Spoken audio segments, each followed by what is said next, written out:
Bigarren kafea.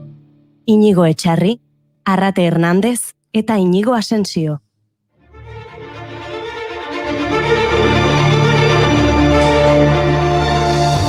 Eta gaur azkenean...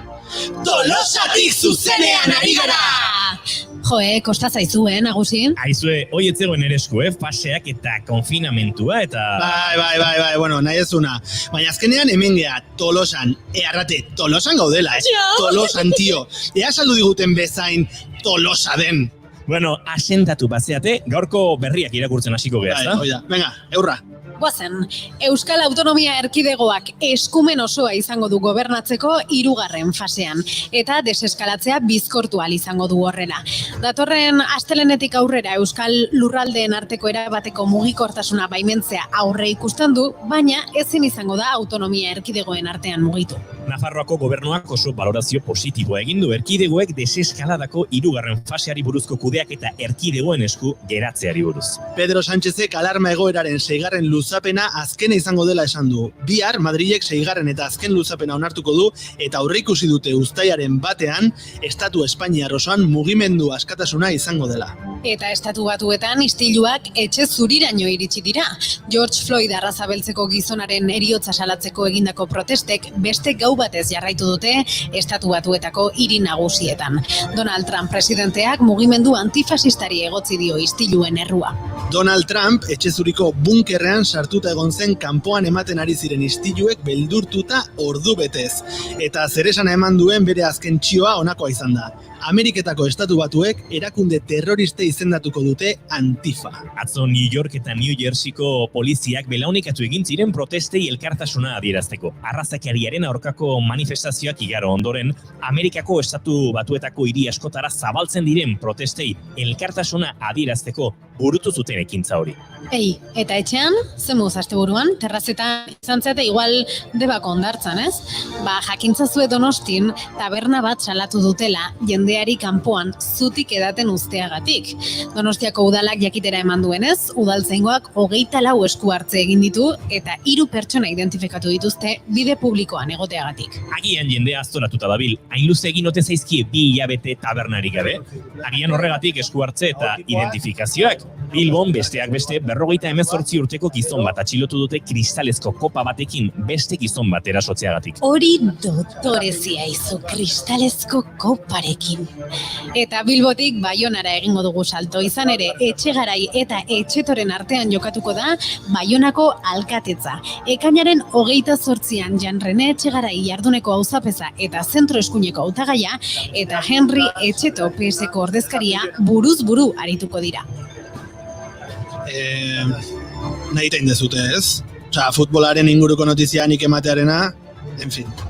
Euskal taldeek ezagutzen dituzte dagoeneko ligako lehen 2 partiduen ordutegiak.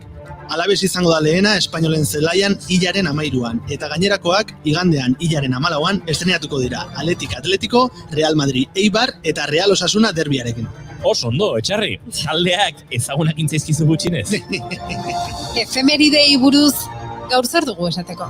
Gaur desente, ojo! Gaurko egunez 1995ean gidatzeko lehen azterketak egiten hasi ziren Erresuma Batuan, eta 1952an Espainian arrazionamentu kartilak kendu zituzten. 73an Keniak subiranotasuna lortu zuen Madaraka egunez ospatu ohi dena. 77an The Beatles rock taldeak disko berria argitaratu zuen Erresuma Batuan, Sgt. Pepper's Lonely Heart Club Band izenekoa. With Sgt. Pepper's Lonely Hearts Club Band, we hope you will enjoy the show. Sgt. Pepper's Lonely Hearts Club Band, sit back and let the evening go. Afrikan baita ere 1979ko ekainaren batean Rodesiak arraza beltzeko pertsonen lehen gobernua osatu zuen. 80an Ted Turnerrek CNN katea sortu zuen 24 orduko informatiboak emititzen lehena. 8 urte beranduago Ronald Reagan eta Mikhail Gorbachev presidenteek misila kanporatzeko akordioa berretsi zuten. 1982an Josu Esposito Eskorbuto taldeko gitarra jole eta abeslaria iesak jota hiltzen Santurtzin. Handik denbora gutxira talde bereko Juanma Suárez abeslaria ere hilko zuen gaixotasun horrek. Belaunaldi oso bat markatu zuen iesak. Perdida la esperanza, perdida la ilusión. Los problemas continúan sin hallarse solución. Nuestras vidas se consumen, el cerebro se destruye. Nuestros cuerpos caen rendidos como una maldición. El pasado ha pasado y por él nada hay que hacer. El presente es un... Eta 2 urte pasa dira Pedro Sánchezek Mariano Rajoy gobernutik zentsura mozio baten bidez bota zuenetik. 2 urte jada. Eta urte betetzeak bi ere bai, Morgan Freeman aktore eta ekoizle estatubatuarrak 83 urte bete ditu gaur. Eta Alanis Morissette abeslari kanadierrak 56. Zorionak bioi. Eta saioan ekonomiaren artea izango dugu irati trantsio txandorenarekin lehen orduan. Dirua non dagoen azaltzen saiatuko gara, eta banku etikoaren munduan murgilduko gara. Bigarren orduan berriz, sexualitatea Maitena Usabiaga Sarasuarekin, terapia sexologikoarekin jarraituko dugu. Filia eta parafiliei buruz ere hitz egingo dugu. Ekainak lehena du gaur eta astelena da.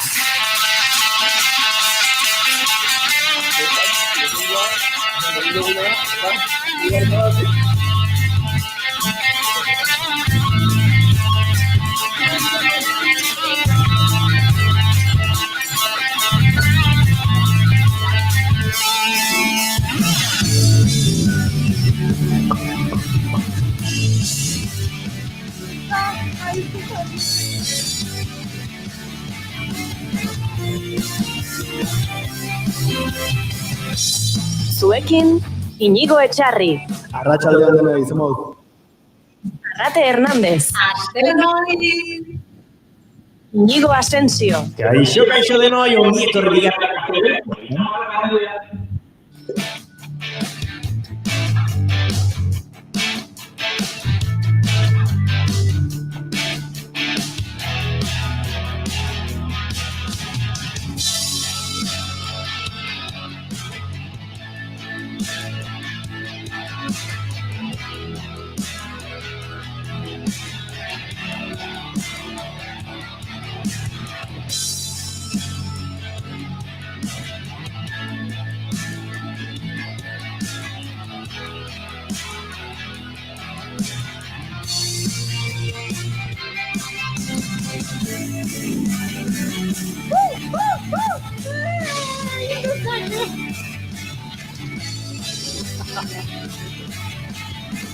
Arrate Hernández eta Inigo Etxarri konturatu dira, orain abesten badute, ez dagoela atzerapenik. Biume txikia baten dugu, barkatu!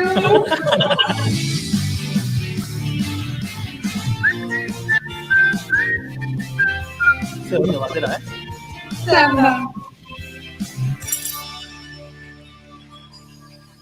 Inigito arratetxu iritsikara dikatera.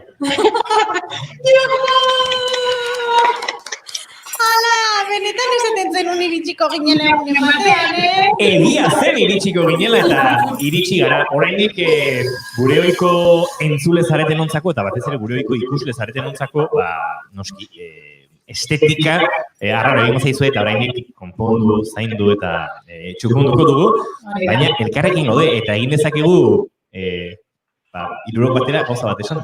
Ja, Adibidez, bigarren kafea. txipiroia. Txipiron, horrek jaztu balio egia da. Bai. Esan dezakegu zergatik. Baina azaldu. Txipiroia zen gure hitz sekretua, hitz gakoa edo. Hori da. Txikitan zuek jolasten zenuten noabaitea pasatu alizateko beste aldean dagoeneko barruan zegoen horrek esaten zizun hitz sekretua zein da. Eta zuk esan behar zenun kanpotik jakin behar zenuen taldean egon alizateko bazein zen hitzgako hori. Beraz, bueno, gurea zen txipiroia eta orain azaldu nagusitzen. Txipiroia zen orain Tolosatik ari gara, nahi zen estudio zentraletara konexio egiten, baina lehen etxetik egiten nuen, eta momentu batzutan konexio moztu bitartean, isilik egon behar genuen hortan, konexio moztu zelak baieztatu eta Arrate eta Etxarriri dena ondo hitz egin dezakegu esateko modua zen txipiroia. Eta orduan ja, lasa hitzen genezaken. Eta azten ginen, gaizki esaka mundu guztietan. Oain bakarrik falta da, entzuleren batek streaming bitartez esatea, bai, elkarrekin zaudete, baina bila eta Arrate zure mikroa, komuteatuta. Arrate, tio. Bai. Bai. Ez dut ondo ulertu. 5 minutu lagunik gabe arrate. Ziko zaitugu. Vale. Ai, ba. Bueno, esan behar da, oain sarrera musika hau entzuten genuen bitartean, Inspiratu egin gaituela. konturatu gehala, nik aurreko astean zine egin izuen, enuela berriz zenbakien gaia aterako. Baina haintxe bertan konturatu geha, aste honetan... Aipamentxo bat egin behar da. Hori bakarrik. Mesedez. Venga, vale. Bota. Baimena eskatzen ari nintzen nagusiri. Ze baimena behar dezuen, zuneako.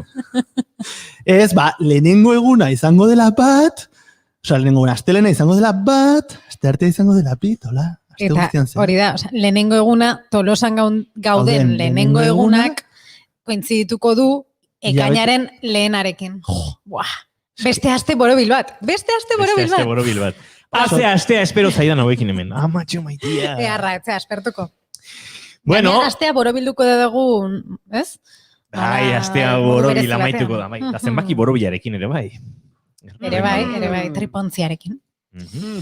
Bueno, maite dut esateko unea dugu. Aprobetxatuko dut, lagunik gabe utzi nauzula 5 minutuz, nire hemen ez dagon nire lagun bati nire maite duta eskaintzeko.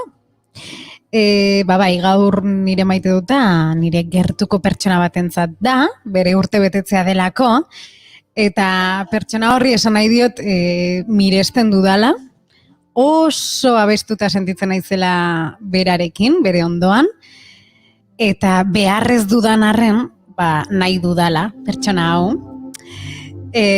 Asko gustatuko litzaidakela urteak bere alboan betetzen jarraitzea. Eta hori, Oianeko liburua historiaren abesti ezagun honekin egingo diot omenalditxoa. Bare necessities are Mother Nature's recipes that bring the bare necessities of life. Wherever I wander, wherever I roam, I couldn't be found of my big home. The bees are buzzing in the tree to make some honey just for me. Arrate, orain abestu dezakezula abestu. Gaztelenan, baina gaztelaniaz ikasi genuen horregatik ez. Oso dichoso. Soy oso dichoso. A ver, oso feliz. La abeja azul, porque hace miel solo para mí. The bare necessities of life. Bueno, pertsona honek daki abesti hau, hasieratik bukaerara buruz, eta badakizue, bitxikeria bat pertsona honen inguruan, bera izan da, konfinamendu garaian, gure erredakzioko kide ezkutua. Bigarren peio, bueno, izan daiteke. Junior. Peio Junior, bai, gaztexeagoa da. Ez dakizuen, baina hori, ni ideia faltan nemilenean, edo iritzi beharrean, berak laguntzen zidan. Eta hori, oso pozik nagola zuekin, nabari da. Baina, bueno, bera ere falta matatzen dut. Have I given you a clue?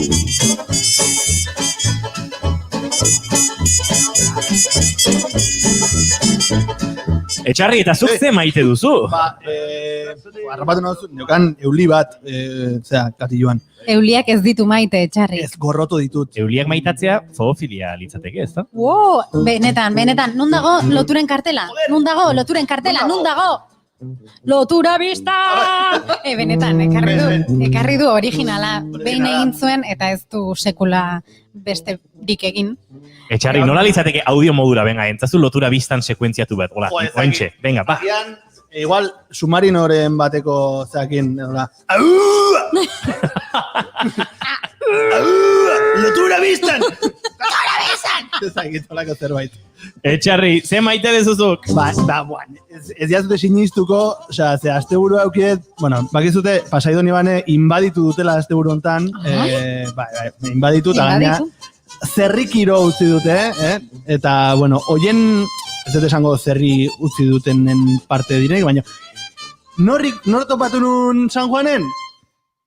Peio. Venga, egiten. Peio topatu nun San Juanen bere emaztearekin. Hori ez dago ezagutu nun Peioren emaztea. Eta no, ontzineten hitz egiten tala? Bai. Gainetikan ezautzeko eman zian, bai. Eta, bueno, hori, ditzen da Rosarito. Aiba! Bea errenterikoa da. Ah? Euskaldun berria da, eta bueno, espero dut, zakit, oain semiak bilei WhatsAppa jarri die, Ja. eta, ez dakit... Nahiko lan badute horrekin, ez? Bez, baina agian, hemendikan animatzen ditut, bai Peio eta bai Rosarito, nahi balin badute, zakit, parte hartu, edo Claro. audioren bat bidali, saiora, edo bar, Lotura. Telefono... Aprobetxatuko dugu, esateko entzulei dezaketela gure telefonora, 688-722-444 telefonora, eta hor, bai Peiok, bai Rosaritok, bai bere semea da, ez da? Bai, bi dituzte. Bi semeek, eta gure entzule guztiek, idatzi, eta hori, ez dakit, animo mezuak, edo parte hartu hori da. Batez ere, animatu, Rosarito adibidez, Euskaldun berria izan da, beak saioa entzuten du, eta... Euskara ikasteko praktikatzeko, eta bar. Hitz berriak, eta nola... Eta gero kafe makina bat ere irabaz dezaketelako. Hori, claro. Bueno, hortxe dago, ala ere, galderak biali nahi baditezue, zuen komentarioak, 688-722-444 telefonora, guk ostiralean, berriro, kafe makina zozkatuko dugu. Ili kafe makina, oraindik hementxe estudioan ez daukagu, bihar izango dugu dagoeneko gurea, guk ere ili kafeaz gozatzeko Italiako kafea mundu osotik bildu eta kalitate honenean, helarazten diguten kafea, eta hori kafe utxaren zaleak bazarete, kafe zaleak bazarete, behar duzu ez zuen, beraz, dagoeneko 6 banatu ditugu, 6, Wow. 6? Claro. Ili kafe makina, hau zazpigarren orduan bai. Nagusi, zuke baldaukazu maite dutik? Eneukan oso prest, baina jakesarreran pixkataz izaten zirikatzen, nik badakizu hori, baina berriro esango dut, maite dut batean, nik nire herria maite asko, eta herria, iria? Herria da. Nik herria esaten dut, bai. Baina berez, kopuruz eta hiri kontsidera daiteke? Ez duke esango, bueno, ez dakit kopuruak ze markatzen duen, baina Tolosa izan zen Gipuzkoako hiriburu eta batagitoiek askotan kontatzen ditugu. Baina nik esango nuke erderaz bila, baina ez dakit hor nola egiten den. Ja, bai, begiratu beharko dugu, bale. Eta abesti honekin lotzen duzu. Ez, abesti honekin ondorengoa. Zer da entzuten egian hau? Hau dinero taldea da, zetirua zitzegin behar du. Ekain elortzaren proiektuetako bat. Zaten humanik. Hementxe galdetzen dute, nola, noiz eta nork daukaten dirua esaterako. Ze hori da erantzun behar dugun galdera. Eta gure entzulek baldin badakite, erantzun diezagutela, non dago dirua? Nora doa, nondik dator segituan, Irati Trantxo Txandorenarekin, horri buruz ariko gara. Diruaren nondik norakoetaz, eta baita dirua beste modu batera kudeatzeari buruz. Banka etikoa izango dugu, gurean segituan kanpo tierraken. Tanto que esconder, nunca has hecho nada por cambiar. Vueltas con la vida en espiral. Mando el timbre en tu portal, tú durmiendo a piernas sueltas. Te vi pasar, acercar sin rotar. Te vi buscando una respuesta. ¿Dónde, cómo, cuándo y con quién? Te vi saltar, ganando sin llegar. Te vi perdiendo en las apuestas. ¿Dónde, cómo, cuándo y por qué? ¿Quién calmará tu sed en el desierto? En el desierto. En el desierto.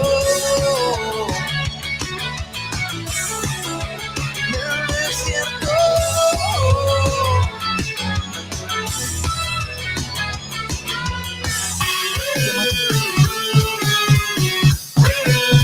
Como cuando quién te vi pasar, cerca sin rozar, te vi buscando. Irati Trantxe Otxandorena arratsaldeon eta ongi etorri bigarren kafearen gotorlekutxo hontara. Arratsaldeon. Urbildu mikroa Arratsaldeon, Irati. beldurri gabe, eh? Gehiu ez? Hortxe, bai. Bai, kosta egiten da, nik ere ez dut ohitura, eta da hor... Lehen nola pegatu neukan jaurpi. Bai, arrazoi.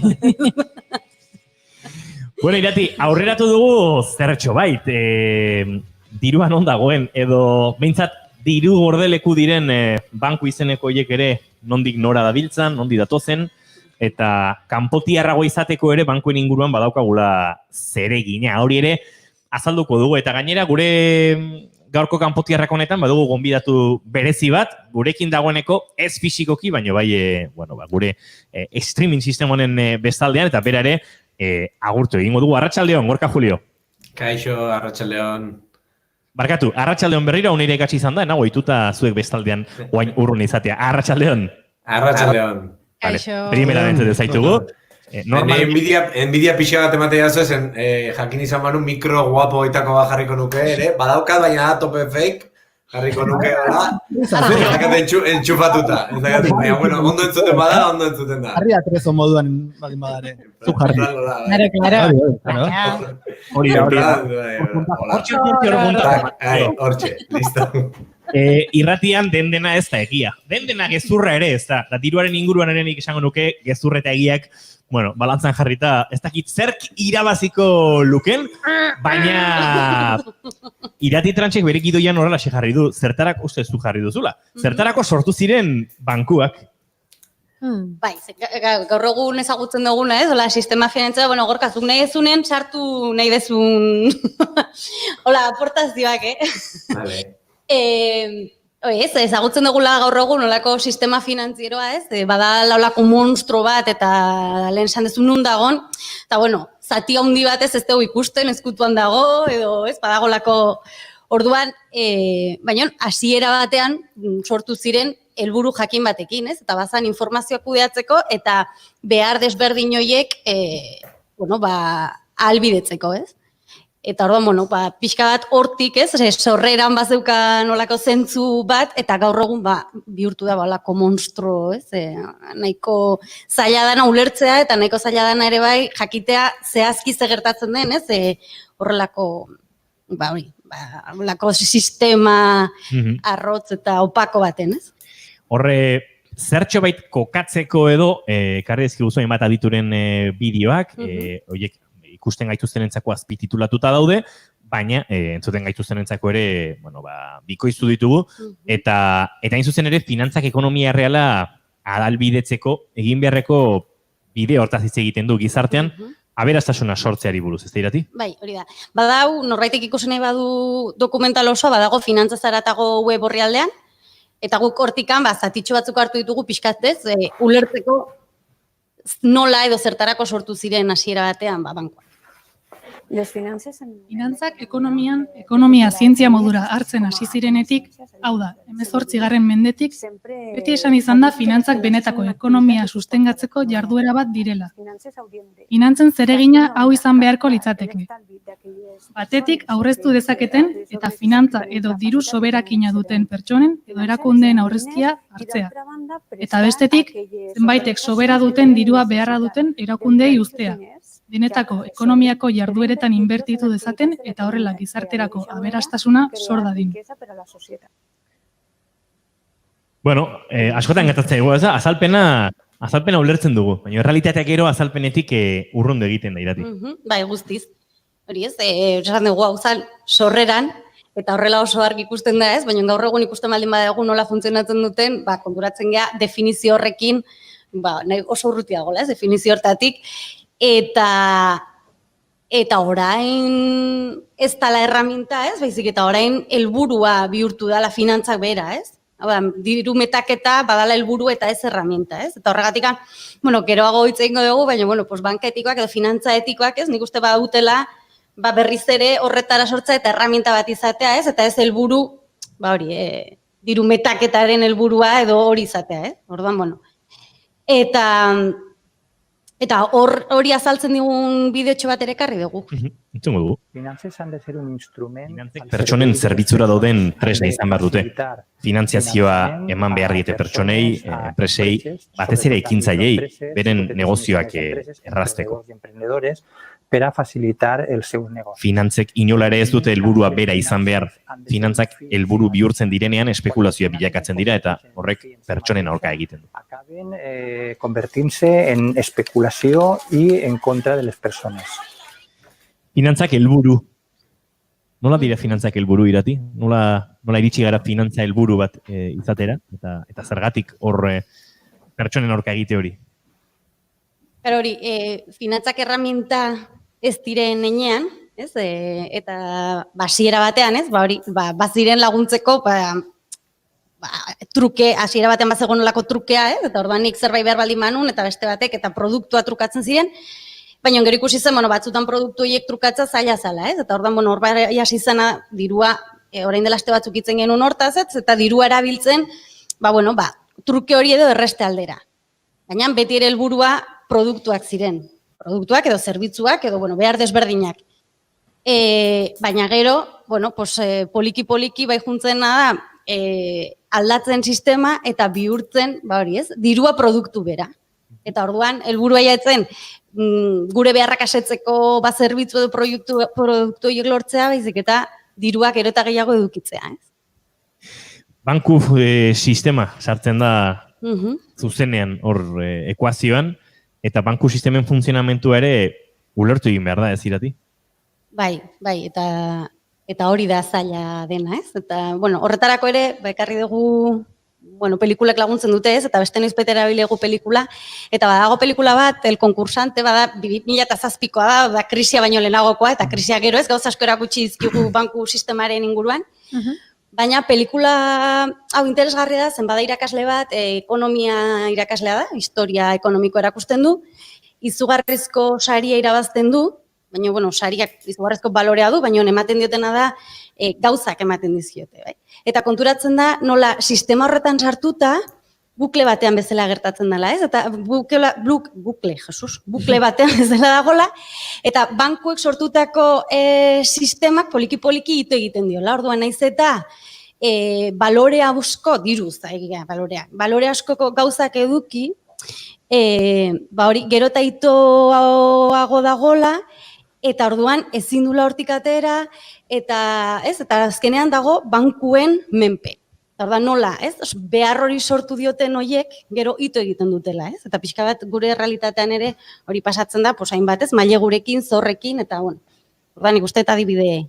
Iristen momentu bat pelikulan berak guzti hori zalantzan jarri eta ikasleen ganajo, eta eurei plazaratzen diela, ez? Berak, egindako deskubrimendua, baino, berak errealitatearen aurka izandako talka hori, ez Irati, horre bada momentu bat pelikulan zehar oso gordine. Bai, justo, ez, esaten du ez, eske, ikasi duzuten guztia, desikasi egin behar dezu zen, kontatu eguten hau ez da reala, ez, eta orduan berriz ere beste logika batzuk sortu behar ditugu, eta errealitatea ez da hau.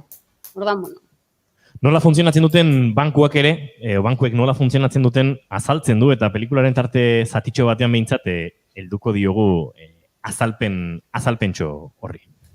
Imaginemos que el banco posee una cantidad total de, digamos, 100 monedas de oro. Que es la cantidad total de oro que existe. 100 monedas, ni una más.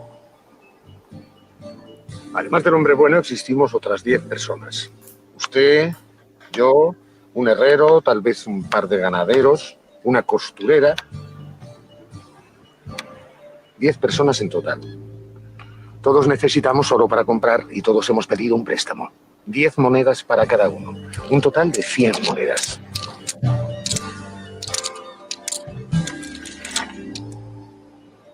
El banquero nos ha entregado todo su oro, con absoluta generosidad. ¿Y a cambio de qué?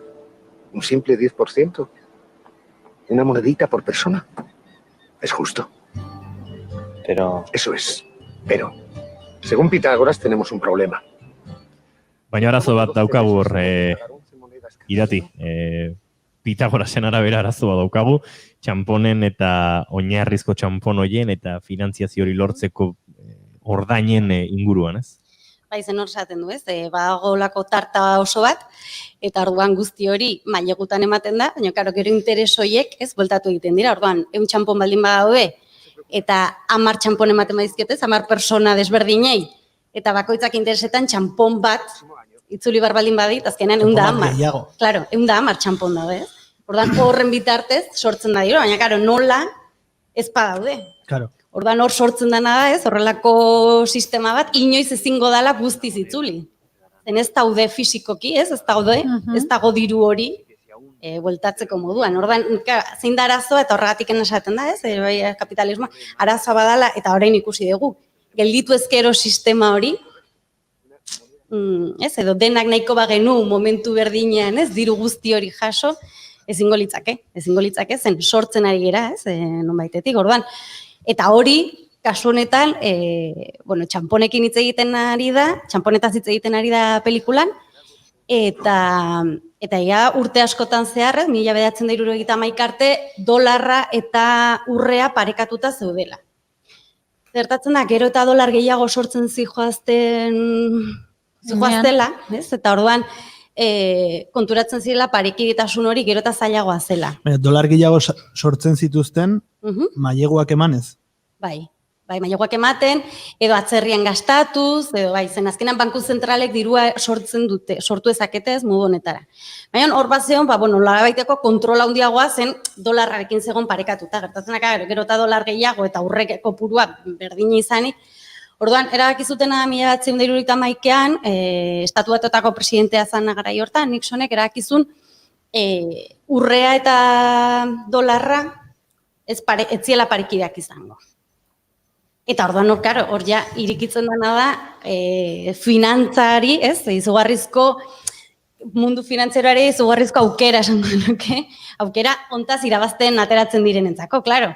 Zergatik? Hori da, espekulazioari, ez, izugarrizko atea irikizion, zein jaetzan dolarra eta urrea, baizik eta hor, bazegon, hori, ez, interes tipoak, edo, ez, jolasten aldaketa tipo desberdinekin, eta hor, hasi zena da, merkatu pribatuetan azkenan etekina sortzeko hainbat mekanismo eta hainbat produktu berri sortu ziren, ez? Eta horregatikan esaten dena da momentu honetan sistema finantziero batean edo bizi gerala, ez? Hor ikusten badego adibidez zein dan, ez? Ekonomia erreala eta ekonomia finantzieroaren pixua, ikusten da euneko handi batean, 85, 88 behan esan du, dala ekonomia finantzieroa eta ez ekonomia erreala, hau da, ez gure beharrak. Eta ez gure beharrak asetzeko, ez, ekonomia hori. Orduan, hortik sortzen da. Nola aldatu dan? Hori, badibidez, merkataritzaren balioa, 2017an izan zen, kasi 18 bilioi dolar. Eta berriz, atzerriko monetaren transakzioak izan ziren 5,1 bilioi dolar, baino egunean. Alegia, aste batean baino gutxiotan, egiten zen transakzio kopurua, zan merkataritzan egiten den transakzio kopurua urte osoan. Bai? Orduan, karo, hor ikusten dena da, ez, ze desberdintasuna agon, sistema finantzierak ze pixu hartu duen, eta azkenean, sistema finantzierak esan dugun bezala, ez da reala, ez du iguz, askotan itzen dugu hastauetan, ez, gure beharrak asetzea, pertsonak zentroan, eta guzti hau ez dago, logika horietan. Ez dago logika horietan. Orduan, eta kasu honetan adibidez, ere beste aspektu bat bada teknologia, ez? Teknologiaren bitartez egin dutena da guzti hori azkartu egin da.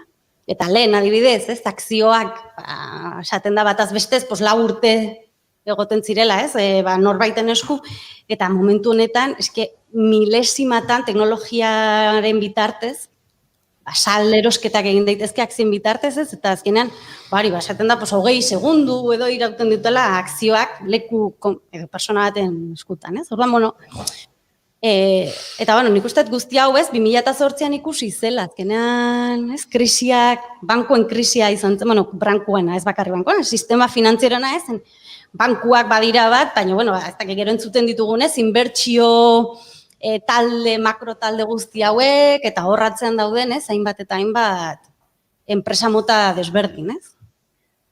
Eta honek pertsonengan sortzen dituen arazo guztiekin, klasen, azkenean zorraren sistema batean daude. Esango nuke, bizi dugun COVID-aren osasun krisi honetan eta krisi ekonomiko horretan ere, soluzioak edo sendagaiak askotan horiexek izan direla, ez? Guazen finantziazio injektatzea, finantziazioan merke, baina soluzioa etengabe, zen, kredituak bideratuko ditugu, dirua lortzeko aukera izango duzue, dirua merke, dirua ia doan, eta badirudi sendagaia oraindik ere etengabe berdina dela. Sistema finantzieroaren lege horietan oso barneratuta izan garela, azkeneko hilabete terdi hontan, edo oraindik ere bagarela, ez irati. Bai, eta horrek hori ikusi dugu, ez? Horrek pertsonengan daukan eraginarekin, ez? Azkenan hori zorraren sistema horretan sartuta, zorraren menpentsa dela, eta helburua ez, hori bueltatzea edo dala. Eta batez ere, inolako, ez dakit, morala edo inolako etika edo inolako ez, erreparatu gabe. Ikusten baldin badago ze gauzak finantziatzen dituzten, banku desberdinek edo horrelako ez, entitateek, hor daude ez, hainbat, ez dakit, ez dute inolaz ere begiratzen, eta orain uste Gorkarekin itzen dugu, eta berak hobeto kontatuko dugu, baina ez dute ez begiratzen, alde soziala, ez, proiektuen alde soziala, edo ze inpaktu daukan ingurumenean. Edo, horrein bat kanpaina gondira ere bai, ez, esan ez, bankuek nola finantziatu dituzten ere bai, arma erosketak, edo arma sortza, edo, hor orduan badaude hainbat gauza, ez, azkenean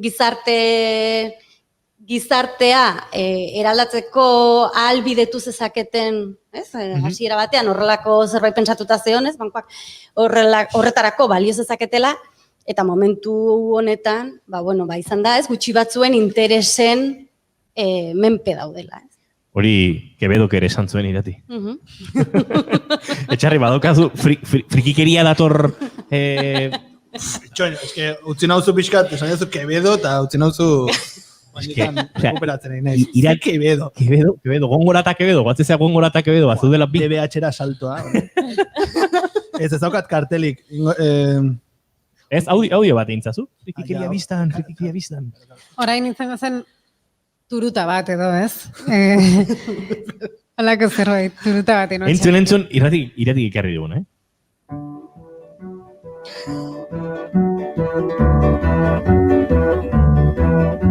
Madre, yo al loro me humillo, él es mi amante y mi amado, pues de puro enamorado, de continuo anda amarillo, que pues doblo no sencillo, hace todo cuanto quiero. Poderoso caballero, es don, es don dinero.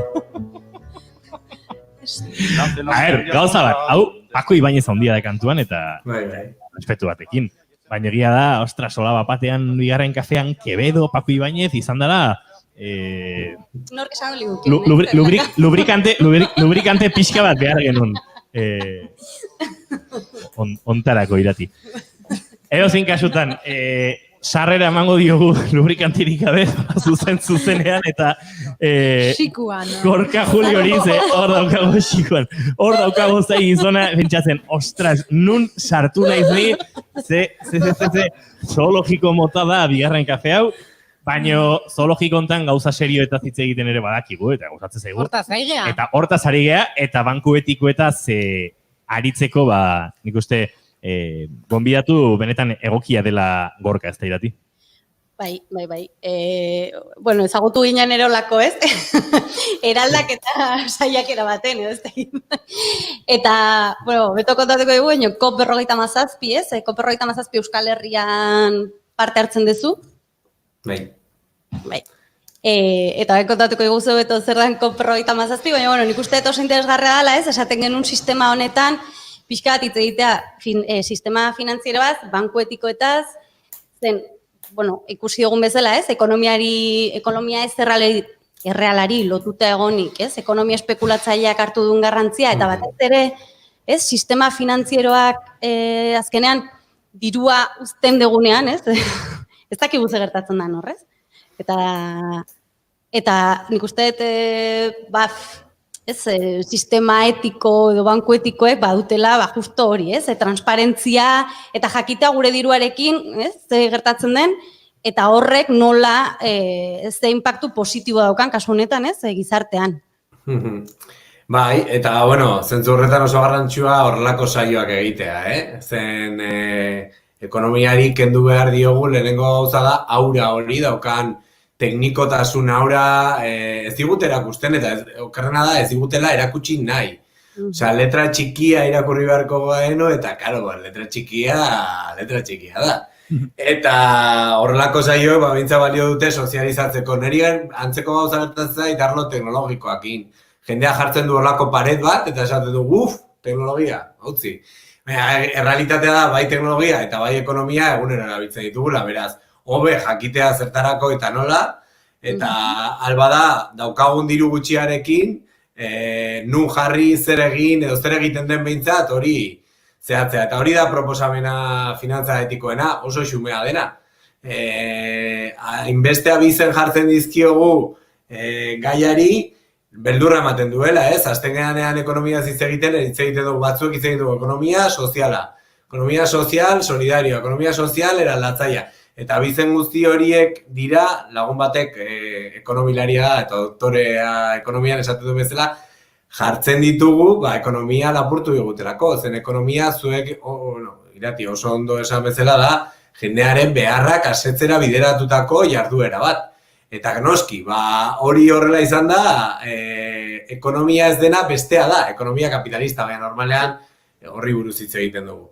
Bueno, finantza etiko ekosistema honetan gaudeno, saiatzen garena da, finantzak edo ekonomia eredu, beste erabateko eredua sustatzen, eta hortarako Euskal Herrian badira hainbat eragile, ez gera COP27 azalduko dut sakonago, baina ez dituzke kanpo utzi nahi, dauden beste batzuk, adibidez, Fiare bera, banku etikoa, edo Icocredit, kredituak ematen dituen beste entidade bat, eta badira beste mutualismotik eratorritako beste batzuk, herrikoa iparraldean, dara finantza eta laguntzen, presei laguntzen dien olako entidade bat, eta badira batzuk, eta ez gaude bakarrik, bai? Baina, COP27 pixka zentratuz, saiatuko naiz azaltzen, zer den, COP27 da finantza etiko eta solidarioen kooperatiba bat. Helburua da, dazkagun aurrezki gutxiak, langileok edo jende xumea dauzkagun aurrezkia jaso, eta inbertitu izatea proiektu kolektibo eraldatzaietan. Kooperatiba, elkarte, fundazio, horrelakoetan. Eta hortarako, finanziazioa errazten diegu, inbertsioak egiteko, edo tesoreria arazoa bali maituzte, edo diru laguntza eskatu dute, baina dirua oraindik ez da sartu. Eta hori aurreratzeko, edo faktura bat kobratu gabe dago oraindik eta kobratu ahal izateko, tarte horretan laguntzeko.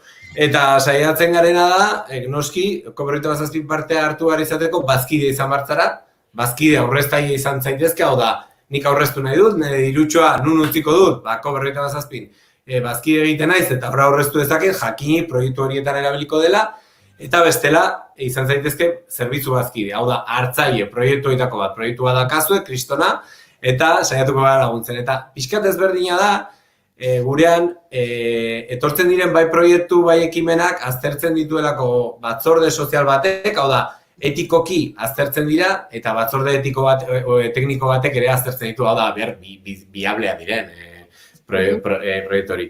Baina, badaukagu gauza bat oso interesgarria, niri iruditzen zait interesgarria, baina, dala abalman komunatuena. Abalman komunatua dira, zu proiektu bat aurkezten duzu, eta zuk ezin duzu, edo guk ez dugu eskatzen adibidez, bankuetan eskatzen duten, bezala adibidez garantia hipotekario bat, hau da zure etxea edo zure familiarena hipotekan jartzea, baizik eta askotan eskatzen duguna da zure proiektua sinesgarria biable bada eta batzorde soziala pasa badu, demostratu iguzu zure inguruan komunidade badagoela eta jendea pres legokela, gauzak gaizki junda, 1.000 euro, 2.000 euro bere boltsikotik jartzea, bakarrik ez duzu horrelatu behar dirua. Jarri beharko zenuke bere momentuan, ez? Eta crowdfunding moduko bat inberko zenuke, ez? Ez da crowdfunding bat, ez da berdin-berdina. Idea da, zuk konprometitzea, esan ez, kontratua da, esan ez. Ni sinisten du zure proiektua, baina, gauza gaizki juten badira, 1.000 euro nik jarriko nituzke azkeneko momentuan, bai?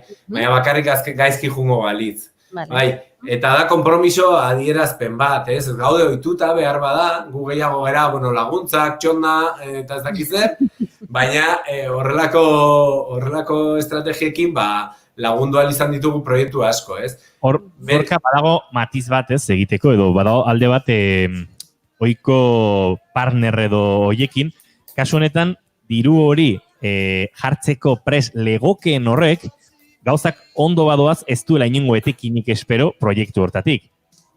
Kasu honetan, pertsona hori dago prest, arriskuaren zatitxo bat elkar banatzeko. Bai, hori da. Aurrezten dutenen artean, ez, aurrezten dutenek, inkluso, esan nahi dut, asambladan erabakitzen da urteko erremunerazioa, baina zuk aurrezten badezuko 57, inkluso gainera ordaintzen dizugu. Bai, pixka bat, eta oso gutxi da. Eta asambladan erabakitzen den, gu jaiotzen da, COP57 jaiotzen da, hori ere garrantzua da esatea. Da, borroka sindikal garrantzu batetik jaiotzen da, Bruguera editorialeko langileak borrokan sartzen dira, eta momentu batean, borroka sindikalak ematen du, izten da, eta indemnizazio bat eskatzen dute. Eta espero ez zutenean iristen zaie. Bruguera ez dakit ezagutzen duzue, igual nik naizela 80 pikokoa, igual bai, baina editorial nahiko famatua izan zen Mortadelo Filmon, eta horrelako komikiak ateratzen zituen, baina hango langile batzuen borroka ostean, esate dute, jaso dugun indemnizazioa zertarako erabiliko dugu, eta esate dute, alde batetik, marinarean, ari ziren momentu horretan nekazar Andaluzia borrokan, eta hango nekazari laguntzeko erabilizuten, bere momentuan ere borroka internazionalista zegoen pilpilean Nicaragua, sandinista garai horiek ziren, eta hartara eta bestearekin sortzen dute, esaten dute, guazen sortzea zerbait ez dara guretzako bakarri, baizik eta etorkizunean ere, noirbaitentzako baliagarria izango dena. Eta horrela jaiotzen da tresna, eta hortik aurrera, urtero jarraitzen dugu. Guk Euskal Herrian gure sekzio territoriala daukagu, baina Katalunian, Asturiasen, Aragoien, daukate ere berea, eta dena gaude federatutan, konfederatuan nolabait, horretan. Eta hoxe da gutxi gora bera, pixka bat azalpena. Baina ikusten importanta dela hori, komentatzen zen bezala, eta ikusten dela, ja ez dela individualismo batetik, nik gero eta gehiago baizik eta ez gizarte bezala larri dago, egoera desberdinak dauzkagula, behar desberdina dauzkagula, eta orduan hortikan, azkenean berbanaketa bat egitea, dauzkagun, esan duzun bezala, baliabide urri horien berbanaketa bat egitea, gizartea aberasteko, hori gure beharrak eta gure bizitzan, behar ditugun proiektuak eta aurrera atera izateko, azkenan hori albidetzeko modua da, baina gaina solidaritate eta komunitate edo kolektibitasun batetik. Hori da, guri gustatuko litzaiguke jende guztiaren beharrak asentuta gotea, eta arlo publikoak adibidez hori albidetzea, bai? Baina askotan ikusten dugu, eta autonomia espiritu hori ere badaukako 57, komunitateari begira, kolektiboari begira, horregatik sustatzen diren proiektuak dira, kolektiboak direnak, fundazio izan daitezke, baina bereziki kooperatibak, elkarteak eta horrelako ekimenak. Eta batzutan ideia da, dauzkagun esfortzuak bateratu eta elkarrekin gauzak eraikitzea, Eta alik eta sare potenteenak eraikitzea zentzu horretan. Bai aurrezkia biltzen dugulako eta hori erabili, baina baita ere harreman horiek bestera batera gauzatzen ditugulako. Merkatutik haratagoko ekonomia bat errealitatean egiten dugu. Adibide bat jartzearren, horrela egin izan dira, adibidez, etxebizitza eredu kooperatiboa sustatzen ari da oraintxe Katalunian, edo nekazaritzari begira agroekologiari lotutako hainbat proiektu lagundu ahal izan dira. Eta orain, borroka frente oso potente badago hirietan ere bai. Lehen aipatu duzun irati finantziarizazio horretan, kapital putre horiek gure hirietan kriston aldaketa sortzera doaz. Erosiko dituzte seguruenik gure hirietako lokalak eta beraiek gelditu Zenbat pixu, zenbat lokal, zenbat... Hori da funts putrena bat, eta bestea da plataforma kapitalismoa deitu izan zaion hori, Airbnb, Uber eta horrelako gauzek nola desitxuratu dituzten edo desitxuratzen ari dira gure herrien eta hirien egunerokoa. Zen harreman sozial, ekonomia harreman sozial bada. Hau da, guk zer ezartzen dugun, zer harreman bota ezartzen dugu bestearekin, hori da ekonomia.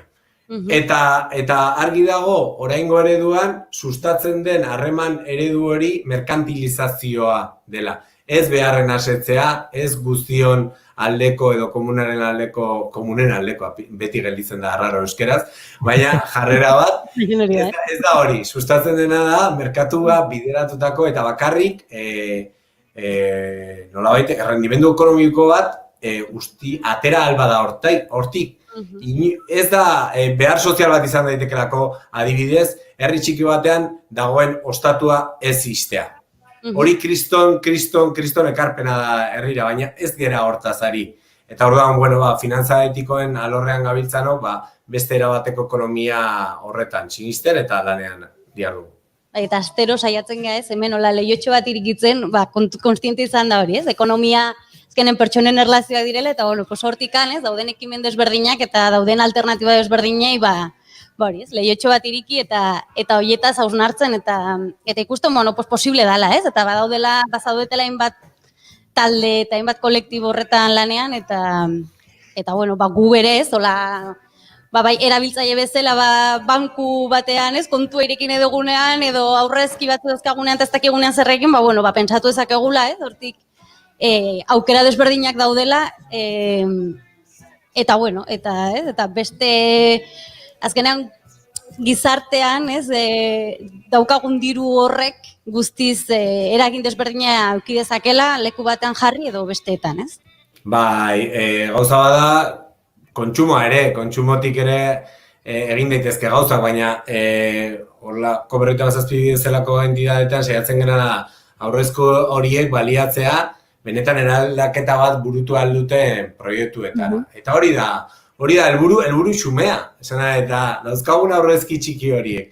Bideratzen baditugu, komunitatearen beharrak asetzera, gero eta jende gehiago ekonomia bere esku hartzea, burujabetza perspektiba hori izatea, eta ekonomia ez izatea gauza arroz bat, urrunekoa, baizik eta, guk ekonomia egiten dugu egunero. Eta egin dezakegula sinistaraztea, nezako pauso handi bat litzateke. Pauso handi bat, eta, esan bezala, nik uste horrelako saio divertigarriak ere laguntzen dute bide horretan. Txikien alduntzea ere badakar neurri batean, ze ez da ikaragarrizko kapitala behar sentitzeko horrelako proiektu baten baitan, beste proiektu garrantzitsu batzuei ere halako aportazioa egiten ari zarela, ez? Eta eraldaketa hortan parte hartu daitekela handia izan gabe, nik uste askotan. Eta hori uste dut oraindik ere Gorka izango dela erronka bat, ez? Konturatu araztea, ez dala beti kapital handirik behar benetan horrelako egitasmo bati ekarpena egiteko, ez? Txiki askoren batze horrek sortzen duela asko zera egin gehiago. Bai, hemen, adibidez, bazkide aurreztaile izateko, dira, 300 euroko ekarpen txiki, ekarpen beharrezkoa, gero jungo bazina berreskuratzen ezula, eta hortik aurrera nahi dezun guztia. Baina ez da beste ezer, eta gainera da online ere egin daiteke, ez da beste munduko zailtasun. Zer gertatzen da, noski bankuek daukaten propaganda eta komunikazio gaitasunaren aurrean, gu oso txikia garela, oso ez ezagunak, esango gu, ia 5 urte dara matzagu Euskal Herrian lanean, baina hala ere oraindik ere kostatzen da, baina Koberroita Zazpi bezala bestei ere bai, finantza etikoen ekosistema horretan, baina benetan ez da, gero implikazio maila oso ezberdinak eta proiektu hauek badaukatena da beste hori ere. Nahi baduzu, oraindik ere implikazio maila altuagoak hartu ditzakezula. Hau da, gauza bada aurreztea, gainera ondoago, eta bestea izan daiteke, inkluso, parte hartzea, zen organo demokratiko piloa dituzte normalean tresna hauek, orduan, interesatzen bat zaizu gai bat, edo batzorde sozialean parte hartu nahi baduzu, edo teknikoki zenbakiak eta numeroak gustatzen bat zaizkizu, segura aurkituko duzula espazio bat ere zehatzeko. Eta behintzat, urtean behin topatzen geha, elkarrekin egoten geha, hitz egiten dugu eta eztabaidatzen dugu kontuen inguruan, eta bazkaltzen dugu edo afaltzen dugu, ze bestela hemen Euskal Herrian, edo behintzat zerbait hartzen dugu, zen bestela ez da elkartzea, baina hori ere egiten da. Orduan, beste rolloa da, beste zerbait da. Eta bide guzti horietan gainera inoiz ez zaude bakarrik. Beti ikasten duzu, beti norbait adin artean ere egoten dira eztabaida superinteresgarriak, esperientzia gehien dutenak eta berria direnak. Hor, tresna hobe daukatena da, implikazio maila ere zuk erabakitzen dezula. Besteetan hori ezinezkoa da, pentsa ezina. Bueno, entzuten ari diren gure bigarren kafeko entzulen artean askok pentsatuko zuten. Tira, hau oso interesgarria da, nik ere hor egin nahi dut nire aportazioa, bidea erresa du, cop437.cop webgunean informazio asko aurkituko dute, baina bestela ere, Gorka Julio ez dakit beste bideetatik ere zuekin harremanetan jartzeko aukerarik, edo zein den biderik egokiena, informazio eske nahi duen, aritu nahi duen norbaitentzat. Bai, daukagu hori, zuk esan bezala, cop437.coop, ez.com, batzutan konfunditzea, eta gero daukagu ere Twitter kanal bat, cop437 topatzen badezu, bilatzen badezu, aurkituko duzue, bestela zuzenean, badaukagu ere email ezinezko bat, dala Saiatu. Saiatuko naiz transmititzen, baina benetan erabaki genuenean etzen erabaki hona izan, bai? Da, cop437 karekin, bai? abildua, cop437zerekin.coop, bale? Osea, da, bakarrik falta zaio gidoi bat zailago egiteko, bai? Nere inmeineko zaintza hori baino horrexagoa da. Bai. Ez, orduan, cop437.coop eta Twitterren gaude. Bai, eta hor topatuko dute modu askoz errazagoan. Zuekin harremanetan jartzeko modua. Cop437.copen, hortxe daukazue, bai hainbat autonomia erkidego, katalanez, gazteleraz, galegoz eta euskeraz ere informazioa lortzeko aukera, beraz, akaso emaila baino Gorka horra bideratuko ditugu, Bai, dudarik ez, cop437.com. Eta horrezan, gure lurralde saiak hartzen ditu bai Nafarroa eta iparraldean ere hartzen du, beraz, Euskal Herriaren nolabaiteko bizioa daukan proiektu bat ere bada, bai?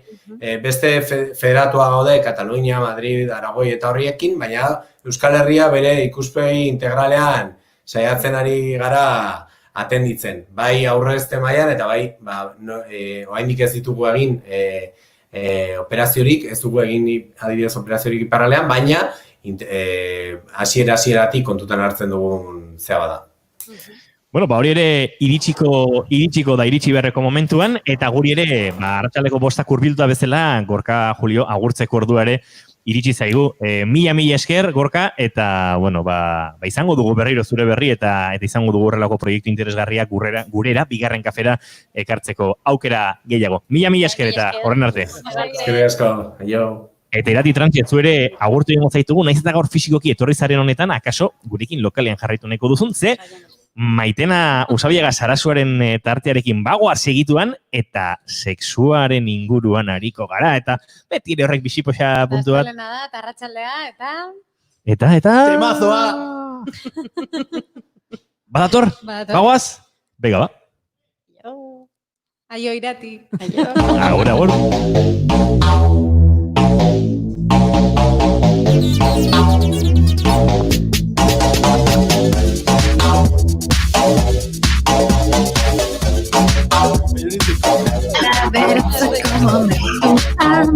Dator, astelena arratsalde. Dator, bertzeko momentuan. Dator, astelena arratsalde. Dator, bertzeko momentuan. Dator, astelena arratsalde. Dator. Gero eta reifagoa da, ez, berdina da, ez?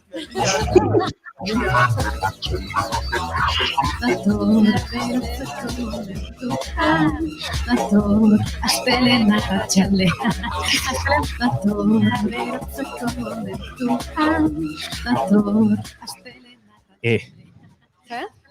Honek bi aukera dauzka, edo desestresatzen zaitu edo estresatzen zaitu. Honekin sartu hartza barrura. Barrura. Hori da, ezin da... Hori zer da, lotura bat etxarri. Sartu hartzara barrura, o nola? Ez nun pentsatu, baina... Barrutik kontatuko ditugu hainbat gauza bigarren kafean. Eta Maitena online. Kaixo. Oraindikan online. Online. Barruan gaude, ez? Online egotea barruan da. Eta... Sare barruan. Bai, ez? Ze gauza arraroa. Sareak harrapatuta. Eta presentzialki, nik behintzat lotzen dut kanpoko zerbaitekin. Ez dakit, hausnarketa bat. Denbora askora mandu. Bai, egia esan, asteburu guztian bueltaka ibili naizen kontu bat da, sarean zaudenean barruan zaude, eta... Jarraitu. Gustura ia entzuten. Ez, Maitena. Bueno, Kaixo. Hori da, kaixo, zemo zaude. Ondo. Txaldean. Arratsaldeon. Ze ondo, elkarrekin. Ze ondo, ze pozik, bai, matego pixkat aztoratuta gaude. Samar nun retardoi gabe, baino. Ja. Bai, horrek ere... Txarri, izertzan, indirekta bat dola? Baita ere. Claro. Esan behar nun retardo gabe, baina, puntoak. Bakoitzak eta ezala... Bere ondori. Bigarren kafe. Ai, hori egin unai, tia. Beste bat nahi nun. Asensio, erotuko zaitut, igo pixka bat, mesez, eskez, diot hartzen puntua. Jo zen aiz igotzea, zure hautsa edo zure aurikularrek? Dena, orokorrean. Igual, hola ondo, ez dakiz ikutu zu, baina... Aurikularrek egizkizut? Eskerrik asko, oso ondo. Hor ondo? Bai. Ez que, ze ikutu dudan galdetuta pentsatu, bueno, ikutu daitezke. Eta... Nola zaudeten? Ez baino, ikutzen asmatzea ere maiten oso garrantzitsua da, ez? Ostia, eta kriston zaila batzutan. Eta prozesu bat badago, ez? Sumatu da zaila izan dela, hor indartu esan. Bueno,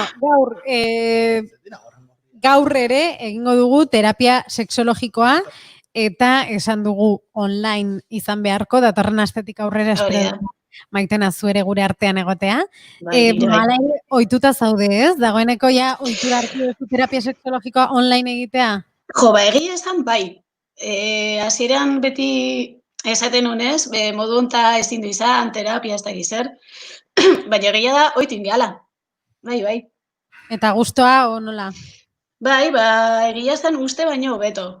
Hasieran uste nun hotzagoa izango zala edo ez genula lortuko gertutasun hori, baino bai, lortu deu.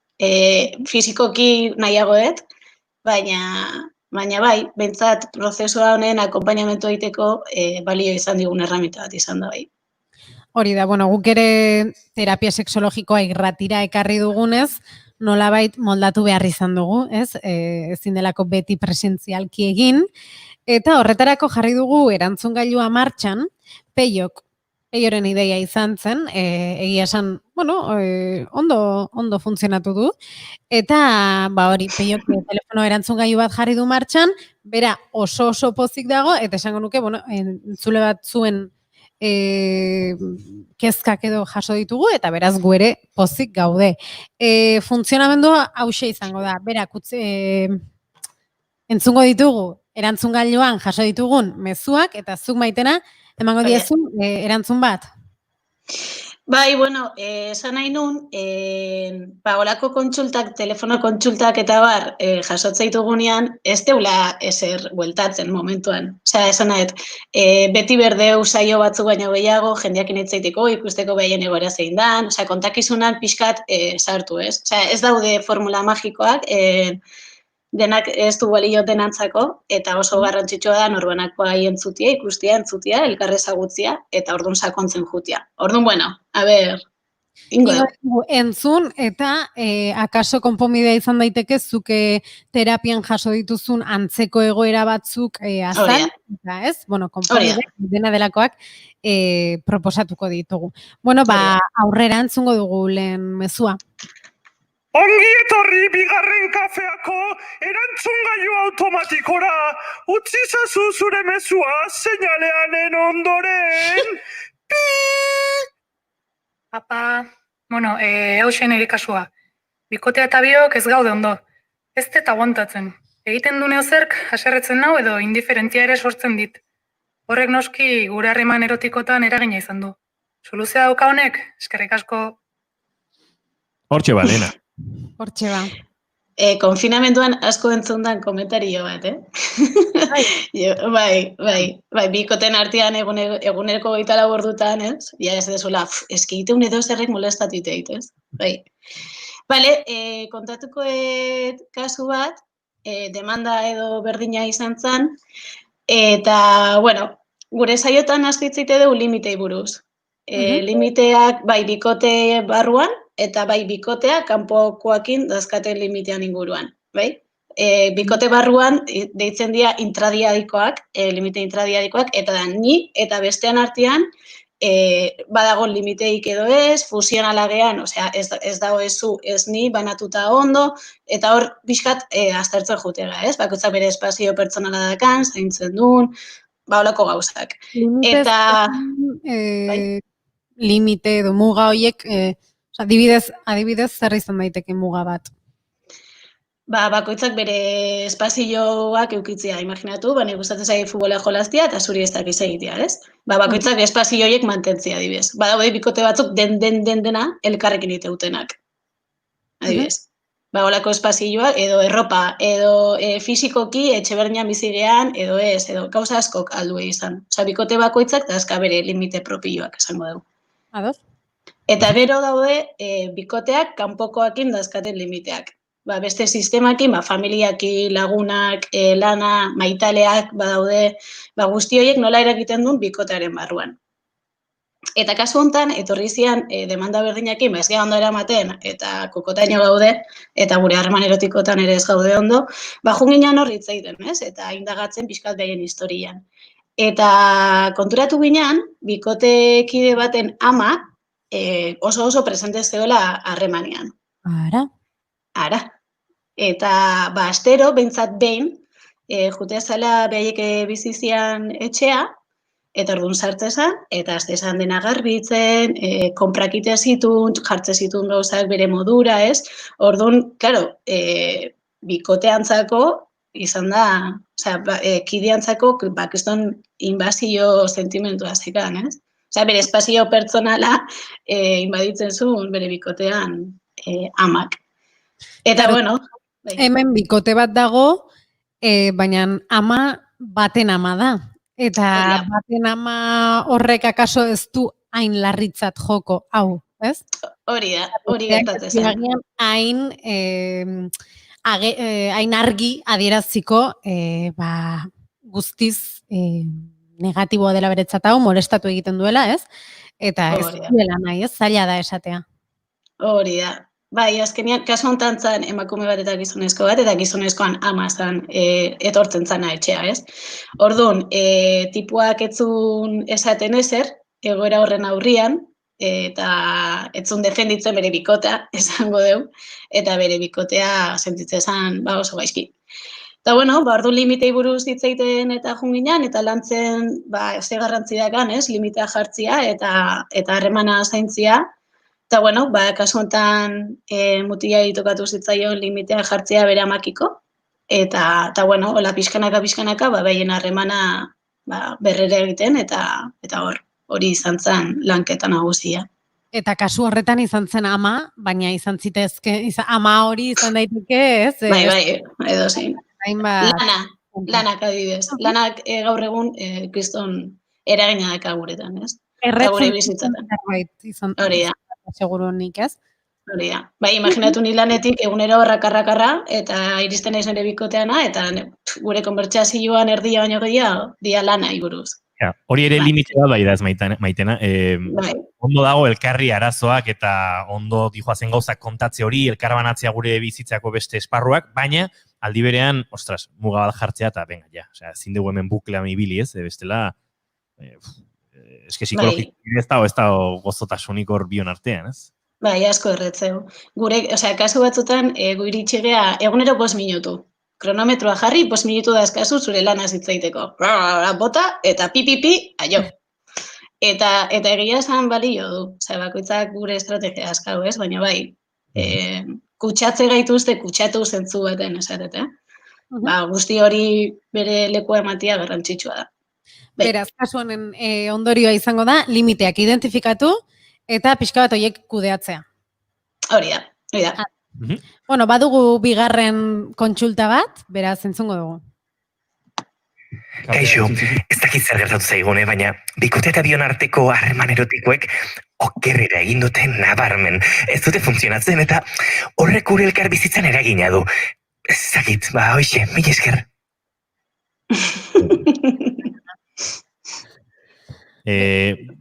Harreman erotikoek edo okerrera egin dutela, ez dutela funtzionatzen. Eta horrek eragin diela haien harremanean. Pixka eta alderantzizko zerbait izan daiteke. Bai. Kontatukoet beste kasu bat, bai. Egia da, kasu honetan etorri izan bikotea, etortzezala esanez, etziala ondo eramaten. Osea, etzan, behaien hasierako zailtasuna edo, zan elkarbizitzan ez geha ondo eramaten. Baina, bueno, beti etortzezea gauza batekin eta gero deskurritzezu beste gauza asko daudela atzian, ez? Eta kasu honetan, indagatzen hasi ginen, eta ez da gize, eta gauza esan, behaien harreman erotikoak, kriston eragina zekala behaien elkarbizitzan. Emateunez, gizonezkoa korritza esanean, lo hartzezun. Baina segunduta. Osea, korritza esan, ez da gize, eta xiskoin da, lo hartzezun. Eta orduan, bere bikotea, oso gaizki sentitzen, ez? Sentitzen erabilia zala, bere gizonak erabiltzezula objektu bezala, ez? Masturbatzeko objektu bat bezala, eta horrek bere egunerokotasunean ere eragina zekan sentsazio horrek, noski. Eta gizonak, bere aldetik, sentitzezun hurbilpen guztiak edo beha saiatzezan planak iten, baina ja ez erotikoki bakarri beste edo zer gauza hurbilketa saiatzezanean bere bikoteana, beak emakumezkoak ezezkoa esateziola da nahi. Osea, etzun nahi ez errin berekin, ez? Orduan, akau alde batetik emakumezkoa kasu honetan sentitzezala erabilia eta beste kasuan gizonezkoa baztertua sentitzezala. Ez aukeratu azken finean. Orduan, klaro, bi sentsazio hauek elkarbizitza batean, talkapia bat, ez? Osea, bakoitza bere minakin zijoan, eta azkenean, behien arrazioa esan, ez geha ondo eramatela elkarbizitzan. Baina fonduan, iritsi ginean, behien harreman erotiko horiek, edo beak lo hartze horrek, zer eragintzun behien harremanean. Eta hemen dago esaldi bat, gustatzen zaitela asko, eta asko erabiltzen duna terapian, aber euskeraz ondo esateten. Askotan ez esaten diogu nahi dugunari, gero ez esateko ez, nahi ez dugunari. Askotan... Ez esateko ez... Esate jau ez, bai esan nahi diau nahi. Bai. Gero ez iristeko momentu esateko ez, nahi ez diau nahi. Benetan nahi ez duguna ez ukatzeagatik, nahi dugunari uko egiten diogula, ez da? Alegia, oso zaila dela beti ez ezko hori ematea ere. Ez, batzutan esate jeula ez, imaginatu, nik nire buruan balin badakit, musuak eta gero dator eskua sartukoit, imaginatu, nire buruan hori dago, ni ja ez eskua esate jot musuai, pentsatzetelako gero bestia datorrela. Eta ni berez musuak nahi ditut, eroso nago. Esan, gero iritsiko denaren beldur. Gero iritsiko hori ez ukatu behar izateagatik edo. Hori da, eta kasu honetan, dena ala ez, ez? Neska emakumezkoa iritsi zen, ez errez. Osea, danetik ez errea. Eta askotan moitzegea estremo hietan, ez? Eta nahi esate jau ez ez. Hemen kasu honetan, orokortuta edo, esango dugu, importantea da identifikatzea zer bai, zer ez, eta komunikatzea, eta esatea begira, agian ez zait gustatzen egiten dugun hau, lehen gustatzen zitzaidan, baina agian orain ez, edo ez duket gogorik, edo hau nahi dut, eta zergatik ez dugu, pixka trukaketa hori bai eta ez zen artean, ala? Eta hor, sortuko litzateke, nola baiteko, agian bai, agian ez ere, baina bizi berritze bat, ez? Bizirik egon litzateke harremana. Hori da. Bai, eta kasu honetan, hori, nola lo hartzezun eta guzti hori iritsi ginen, claro, gizonezkoa esnatzen goizeko 5 egunero lanea joteko. Eta behien harreman erotikoak eukitza zituzten gaueko 11. Ordu, claro, korritze zanean, xisko, lota. Orduan izan zen proposamen bat edo, nahi bazuten harreman erotiko bat euki, afaldu baino lehenu izan bertzula. Eta orduan, azizian... Presaka, sexua ere presaka eta antolatuta edukitzeaz. Claro, azkenean sistema kapitalista... Programatuta. Danian pasatze dugu gure egunerokotasun gehiena, ez? Ordu gehienak. Eta ja libre dakasun hortan, nekatuta zaude. Eta beste gauza 1000 inber dituzu, ez? Honei leku bat ematia eta kalitatezkoa izatea, ez da hain erresa sistema honetan, ez? Eta behaien formula hori izan zen, justu afaldu baino lehenu eukitzen zituen harreman erotikoak, gero afaltzen hitz egite zuen eta konpartitzen zuen eguna eta lota jute ziren, ez?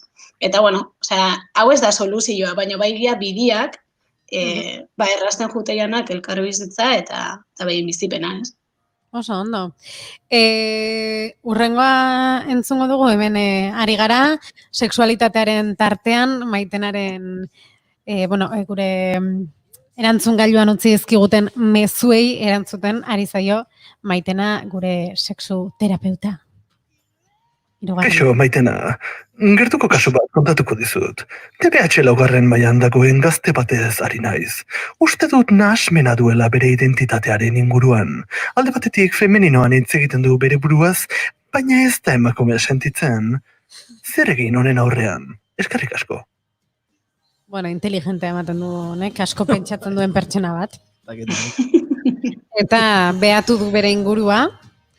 Eta bitza konturatu da ez da gutxi. Hoi da, bai. Eta kezkatuta dirudi. TPH laugarren mailan dagoen gazte batek uste duela nahasmena duela.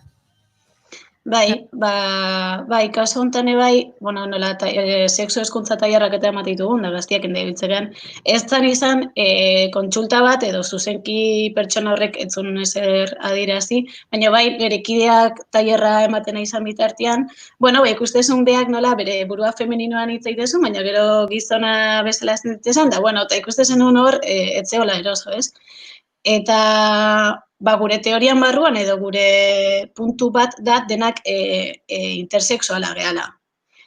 Eta hau importantia da, intersexualitatea ez erabili izan da medikuntzan genital ambiguak edo identifikatzeko modu baten, baina guk ez dugu hortik hitz egiten. Guk ez dut denak maskulinoak eta femeninoak gehala. Feminismoa deitzen dion horrei eta maskulinoa deitzen dion horrei hori beste eztabaida bat aldula izan, guzti hori denak gehala. Ez da inor munduan maskulinoa bakarri danik edo femenina bakarri danik. Inorrez. Denak dazka gure alde maskulinoak eta femeninoak, ez? Zein izan da arazoa, maskulinoa lotu dala gizon izatearekin eta femeninoa lotu dala emakume izatearekin. Eta badakigu ez dala horrela. Orduan, nahasmen guzti hau esplikatzerakoan, intersexualitatean eta inguruan, mutil honek ulertu zuen, beak bere alde femeninoa edo beak identifikatzeula femeninoa dela, baino gizon sentitzen dela. Eta ez diala inkompatibleak. Bere burua ulertzeko modu bat izan zen, ni femeninoa naiz eta horrek ez dit emakume bihurtzen, ez?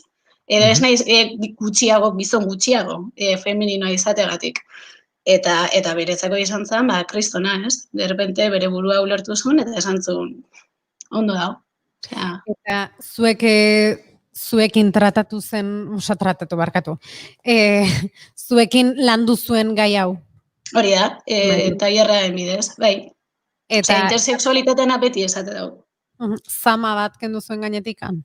Claro, azkenian etiketak eta zea dazkau, elkapen oso zorrotzak. Eta espalin bat zea hemen sartzen etzea, eta emateu ja femeninoa izateagatik, zakia balin badakazu femeninoa balin baztea, eta ezin dezulak izan sentitu. Edo ezin zaizkizula emakumezkoak gustatu. Eta bar. Lotura mental batzuk dazkau, kero hori gure bizi benetan kristonera gina dakatela, ez? Hemen ere asko izaten da, barkatu. Ez lazi. Plumofobiaz. Aurreko batean entzule batek ere aipatzen zigun, bere borroka pixkat hortik zijoala, zergatik ez nire alderdi femenino hori azaleratu besterik gabe, horrelakoa naiz, eta nik badaukat nire alde hori, eta noski erakusten dut ni naizelako hori, ez? Baina era berean ikusten zuela, aipatzen zizkigun, telesailak, pelikulak eta barre egunerokoan ere nola plumofobia bat dagoen, eta ez dagoen onartuta Eta agertzen badira pelikula batean, beti agertuko direla ridikulizatuta edo beti oso estereotipo jakin batean, ez? Bai. Guztiz ados. Bai. Badenak intersexualak, gente. Bai, egia da, azkenean Euskara. Esaten dizute, ez? Kasu honetan guk alu bat dugulako femeninoak garela eta lantzen dugu nahi gabe, ez? Gure alde femeninoa gehiago eta bestea badirudi ez dela existitzen eta hori, intersexualak garela. Hori. Bagoaz laugarrenaren bila, ez da? Bagoaz. Gauzat egingo dute, nik uste dut pena dela peio ez entzutea entzungailuaren bestaldean. Ja, bai, gainera bera pozik zegoen erantzungailuaren ideiarekin. Bai, utziko entzungo dugu peioren mezua, pixkat jendearen motibatzearen gure telefonora deitzera. Bide batez, 688, 7254 telefonoan, zuen galderak, maitenarentzat, zuen galderak guretzat, zuen iruzkinak kontatu nahi dugu zuen edozer, zuen, auskalo, filiak edo parafiliak ere, gero hortaz hitz egingo dugulako. Hauek guztiak WhatsApp bitartez, audio bitartez, telefono bitartez, helarazteko modua badezue. Eta itzalaita badago, edo entzungailuan mezua entzuten baduzue, peio entzungo duzue. Ongi etorri bigarren kafeako erantzungailu automatikora, utzi zazu zure mezua seinaleanen ondoren. Kaixo, hause nire mezua. Uste dute ez dudala nire burua topatzen, emakumea naiz, femeninoa eta patroietan sartzen naiz, jantzkeran, gustotan, baina karo, emakumeak gustatzen zaizkit. Eta sumatzen dute ez dudala bat egiten, ez heterosexualen, ez da lesbianen artean ere. Ez dakit laguntzerik izango dezu, Maitena. Eskerrik asko. Hortxe dago galdera, ez? Ni uste ez duela galdera errepikatu beharrik, ze argi eta garbi bota du, Maitena. Bai, aurrekoakin lotura asko daka, ez? Eta berak sartzen zuen, nola patroietan sartzen naiz. Hori ez dakit... Ero, ze patroietan, ez? Norman, ez? Norman, ez? Hori da. Normak badazka ezaugarri batzuk, ez? Gorputz bakoitzakiko, emakumezkoa gorputz konkretu batean sartu behar dugu, bestela ez gea politak eta bestela ez gea sartzen, eta gizonezkoak beste ezaugarri batzu dazka ere, zara sartzea, o etzea gizona, o lo que sea, ez? Kasu hontan, bai, lehenoko kasuekin zer ikusi da, kala iruditzen zai, maskulinoa, femeninoa eta guzti hortek indeun ligua. Osea, ni naiz estetikoki femenina esango dugu, edo norma barruan sartuko nintzake, baina gero emakumea gustatzen zaizkit, ez? Eta horrekin bai, desiran orientazioakin, maskulinoak eta femeninoan asuntuak nik uste batzutan nahaztite gaitula. Osea, nik maskulina balima naiz, emakume maskulina bat balima naiz, ez dakat zerta lesbiana izan. Osea, dazkaure bai, lesbiana, homosexuala, heterosexuala denak lotuta, ez? Haula balima da, seguru boiera dela. Ez dakit nola, seguru gehia dela, ez? Eta jende asko ikortatzen zaio, pues nahi emakumea gustatzen zaizkit, baina depilatu iten naiz, argala nago, eta ez dakiz zer, ez? Eta orduan, bai, mikrokolektibo hauetan ere, bere estereotipoak eta bere arauak dazka, ez? Eta honek, mina sor dezake, eta dena da posible. Emakume femenina batek aldu lesbiana izan, noski. Gero hala ere, hemen frustrazio puntu bat ere somatzen dut, ez duelako bere tokia topatzen, ez? Sentitzen du, berak argi du, edo ala dirudi emakumeak gustatzen zaizkiola, baina gero era berean ez da sentitzen lesbianen artean, ez dakit, ez du bere tokia topatzen, ez? Hor frustrazio bat ere badago. Claro, azkenian min asko eta gure gana etortzen jende asko da, kanpokoak esaten duen hortan ez nahi sartzen edo ez dut ikusten ere burua eta horrek mina sortze izu, ez? Nahi edo nahi ez izan, onarpena behar deu identifikatuak sentitu, eta behar deu, kolektibo izaera hori behar deu, ez? Eta horrez ez deunian gure burua aurkitzen, mina ito, eta frustrazio asko, eta ez ulertuak sentitzera, ez? Eta nu nahi, zein naiz ni, nu sartzen naiz, ez? Bai. Maitena, zuzemuz moldatzen zara olako online lan hauetan, alegia, konsulta edo lansaio hauek online egiten, eroso sentitzi zara? Bastante, zeba. Zu baino, dexente lehenago pentsa, hoien dela, 20 urte izango dira Jose Ripiauk Antoan Nahasia kantua kaleratu zuela, eta bertan, esaten du, internet bidez, psikiatra bisitatzen. Entzun egingo dugu eta Maitenarekin segituan jarraituko dugu.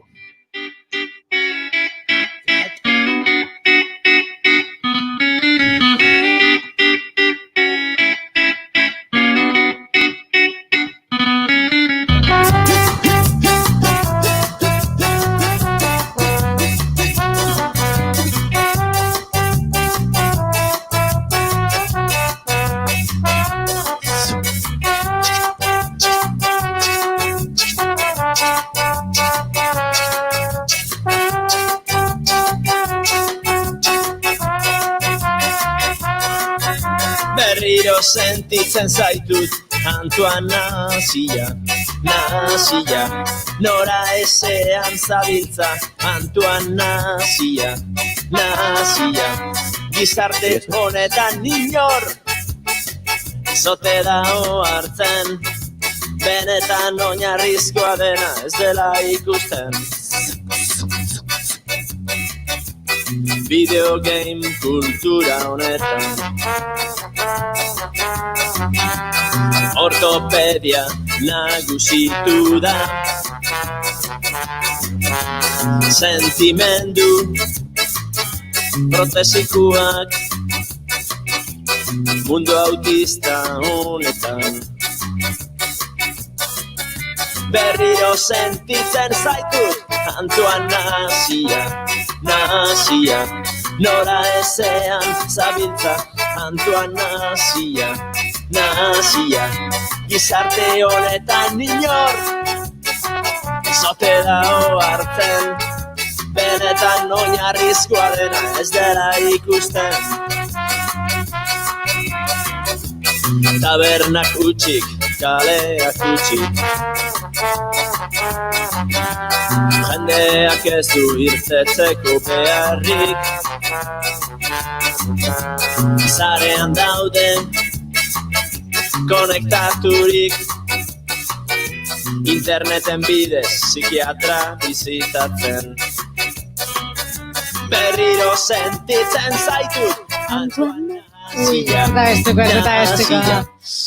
Bueno, bagoaz gure sexualitatearen tarteko bigarren txampari ekitera, Maitena, hasiko gara behintzat, filiak eta parafiliak aipatzen, ezagutzen, ez dakit zehazki nola planteatu. Printzipioz ezagutzen, ez? Hasteko filia eta parafiliaren artean ezberdintzen jakin behar dugulako. Egia esan, nik uste nun sinonimoak ziala. Bai parafiliak erabilidia sexua lotutako fijazio edo hiei deitzeko, baina ez dakit ze desberdintasun da. Badakitena da filia zeak, esan nahi dula maitasun filiala. Osea, maitasuna zerrekiko. Osea, hori da filia.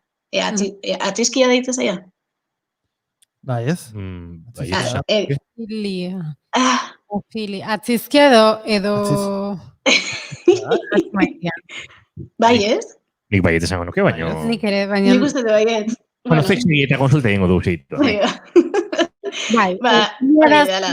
hori, zerbaitek erakartzen zaituenean, zerbait gustoko duzunean, ez bereziki sexualki. Osea, berez da maitasuna. Hori da. Eta gero eraztia da desira erotikoa horrekiko.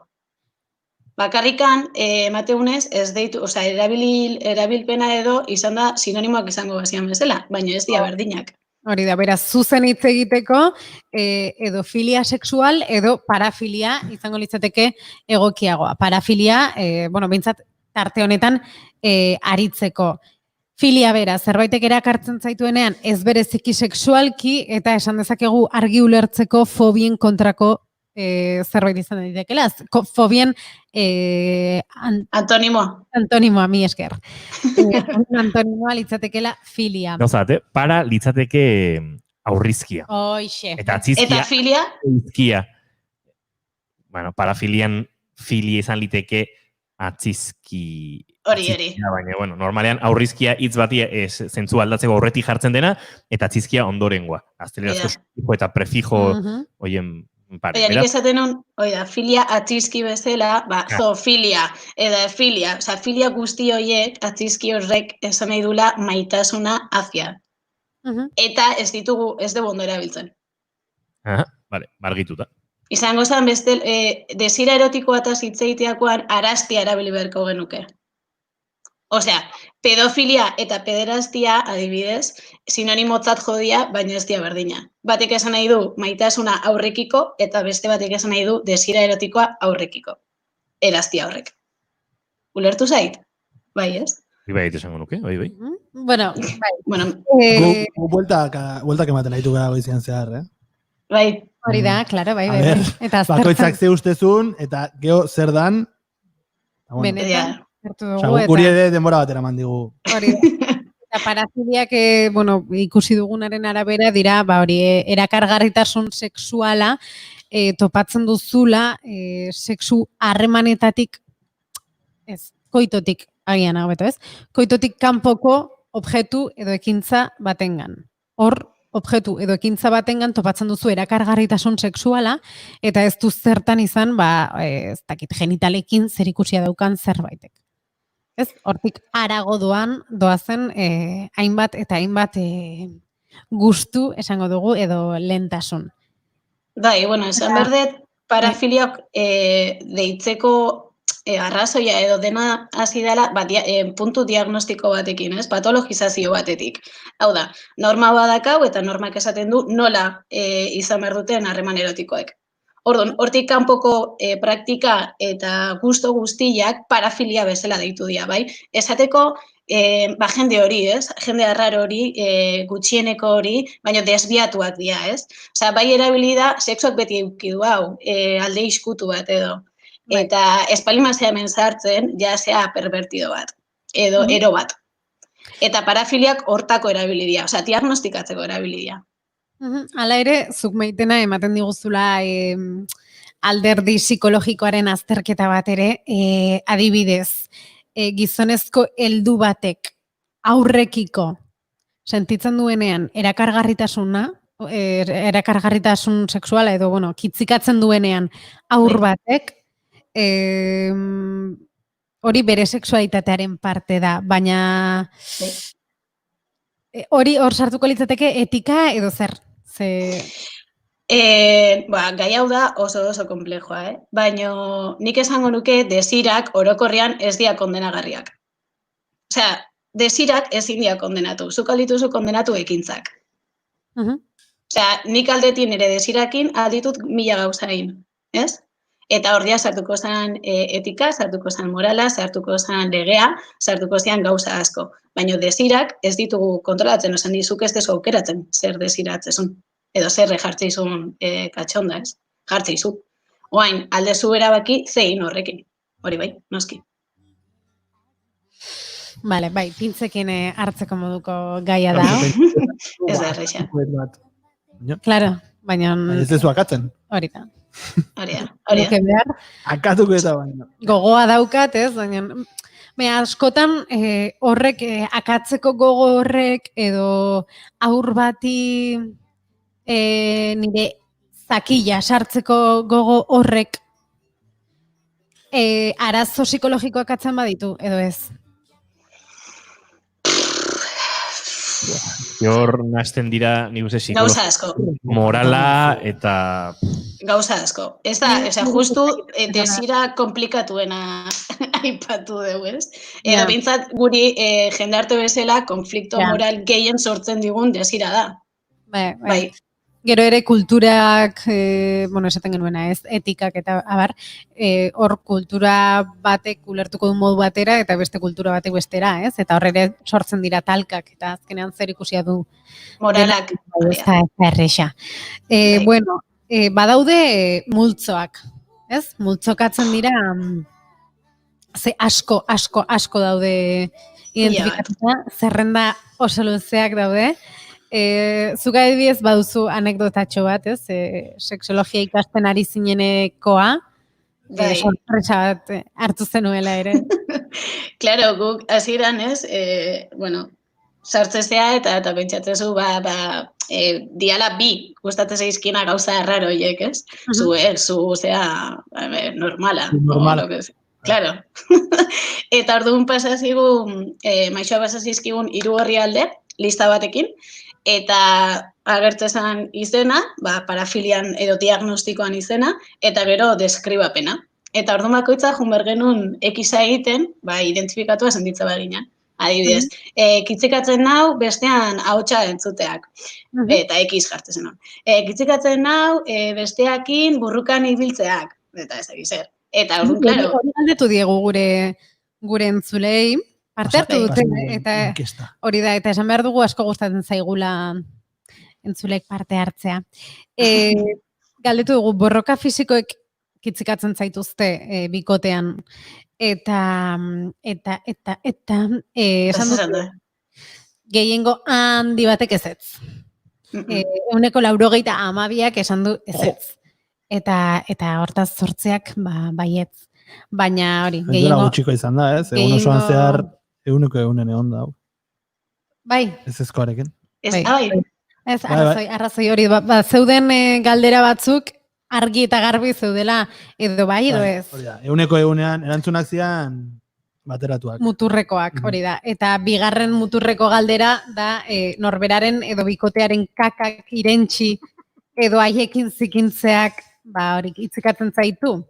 Eta hor eguneko egunak ezezkoa erantzun du. Eta zure zerrenda luzerrekin.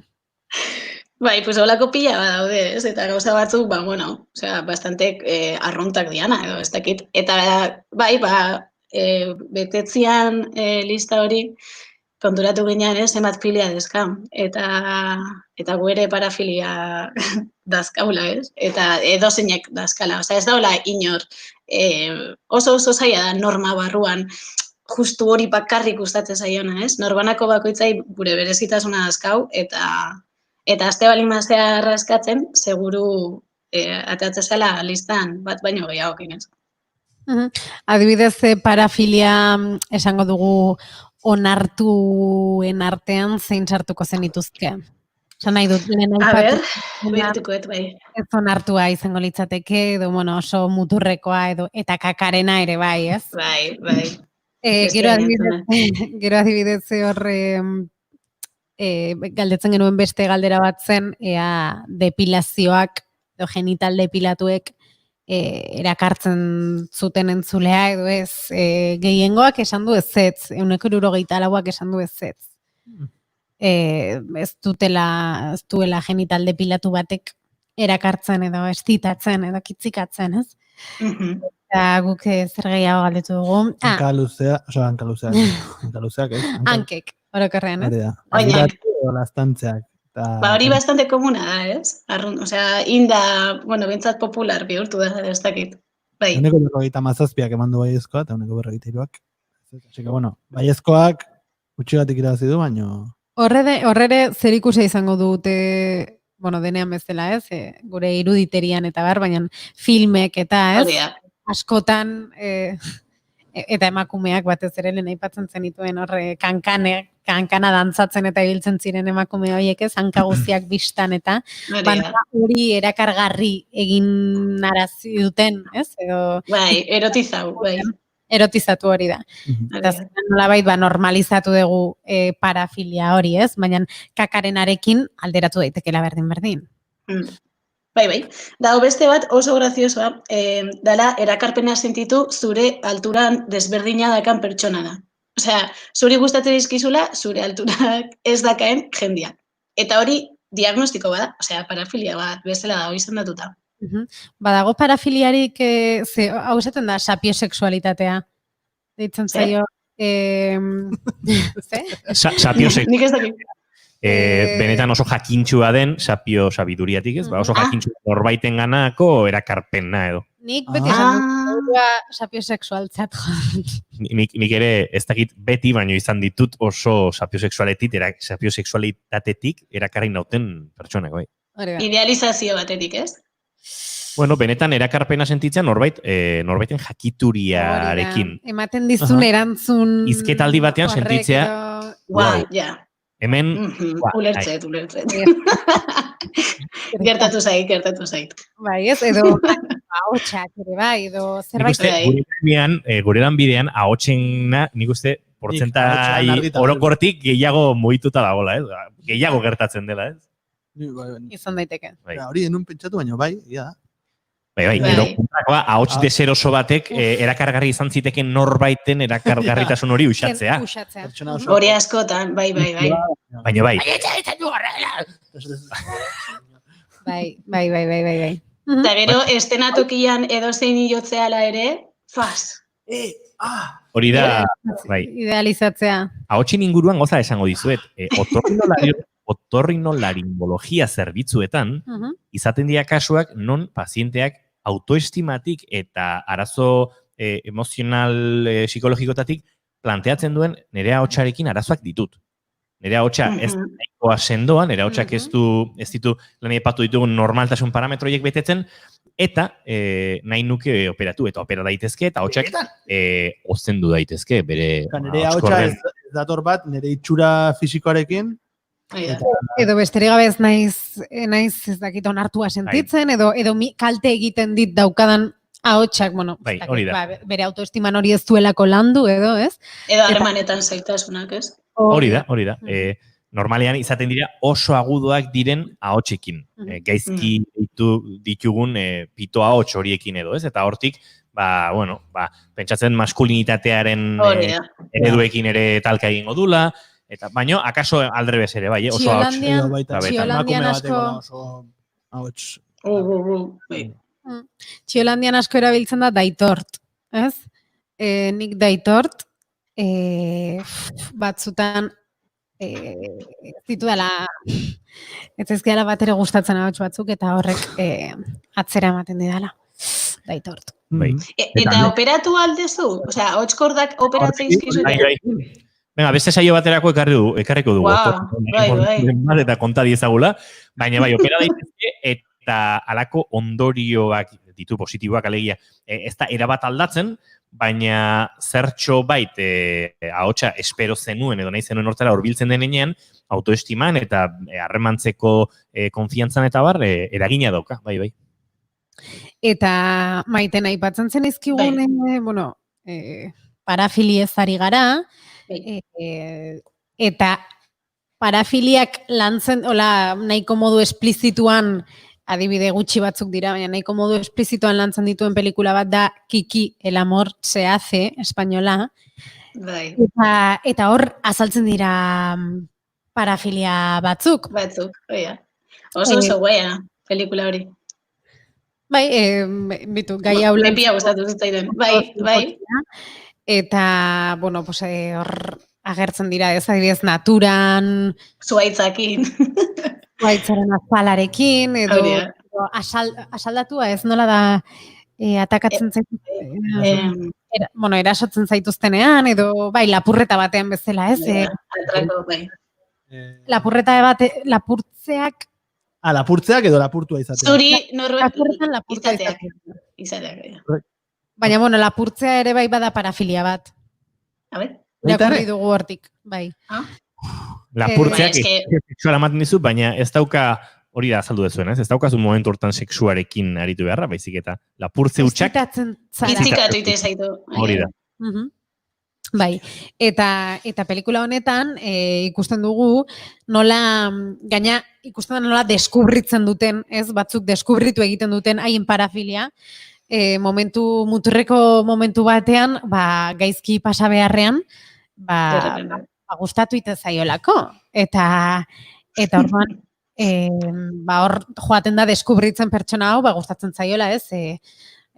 Nola esan, ituta bezala edo, ez? Sentiaraztea. Gero ere, oialekin izaten dira, parafilia asko. Bai, testura diferentiakin. Eta zedakin flipau iteula. Zerekin bakatu? Zedakin. Hori da, pelikulan, hori da.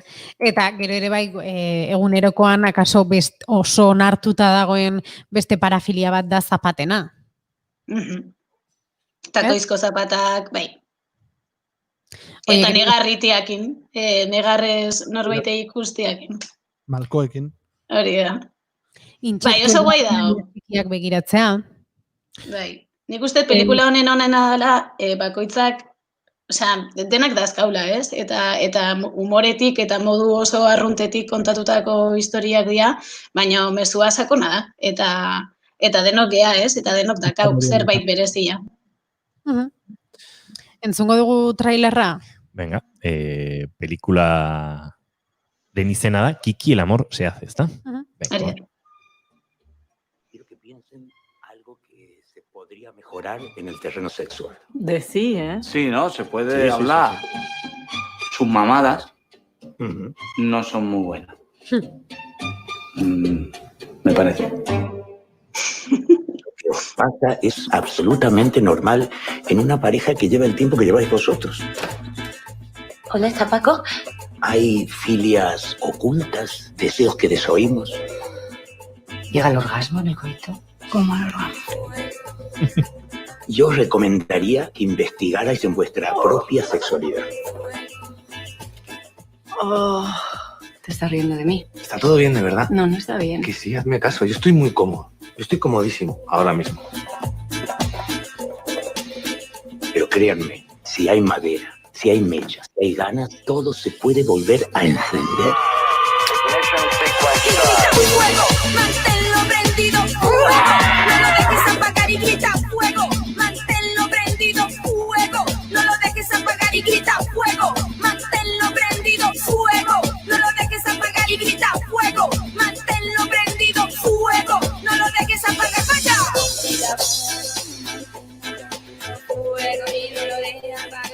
Que Madrid parece muy moderna. Pero Madrid no es moderna. Eta Madrid bezala Euskal Herria. Ostras. Bueno, ez Euskal Herria, gutxiago. Askoz. Bai.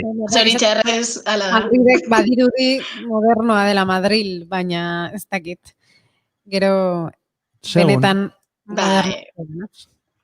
Nik duda dakat Maitena. Hauek, parafilia hauek, iritsi daitezke orgasmoraino?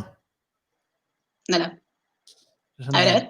Estitatzen da persona bat zuaitzakin, zuaitz zarkatzen. Orgasmo bat aldu neuki? Bai. Claro. Jo, pelikulan kikin ateatzea, seda asteatzeu, ikutzeu tipak, eta astea flipatzen, da orgasmo bat eukitzeu. Claro, orgasmo azkenian burbuinan gertatzean zer bai da, ez? Osea, ez du zertan genitalak jolastu behar, hortan. Bai. Ze gauza? Deskubritzen. Ze gauzak ikasten dituen, Txarri? Bai. Bo. Gauza zakizu, Maitena. Etortzen zenean flipatingo ezu. Hau beste mundua da, hau beste mundua. Bai. Igarria. Hola. Vale, Gustatu zait energiari, bai, deskubritzen. Mitena mikroak itxiko izkio eta, osea, hartzea, cuidao. Bai, zea, mene, graciosillo jarrilla, Bueno, kontrapartida behar du, honek. Zugora, bueno. Bai, ez. Horekatzen hori da. Honak esatuen bezala gauzak erdira eramateko, ez? Hori da, horekatzen behar. Bueno, lehiotikan agurtuko bitu, Es que me encanta. Maitena bagozatu. Mi esker opariatik. Izeneko abesti honekin eta datorren astera arte. Hori da? Mi esker. Abera gauden. Zuei, ondo beza. Berdin. Aio.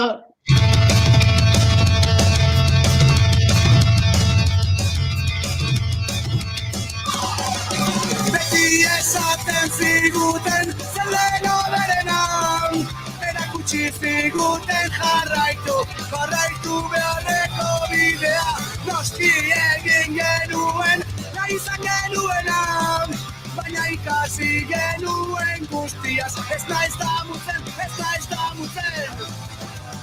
eta nik barruan dudan guztiaz maitatzen zaitut. Eta nik barruan dudan guztiaz maitatzen zaitut.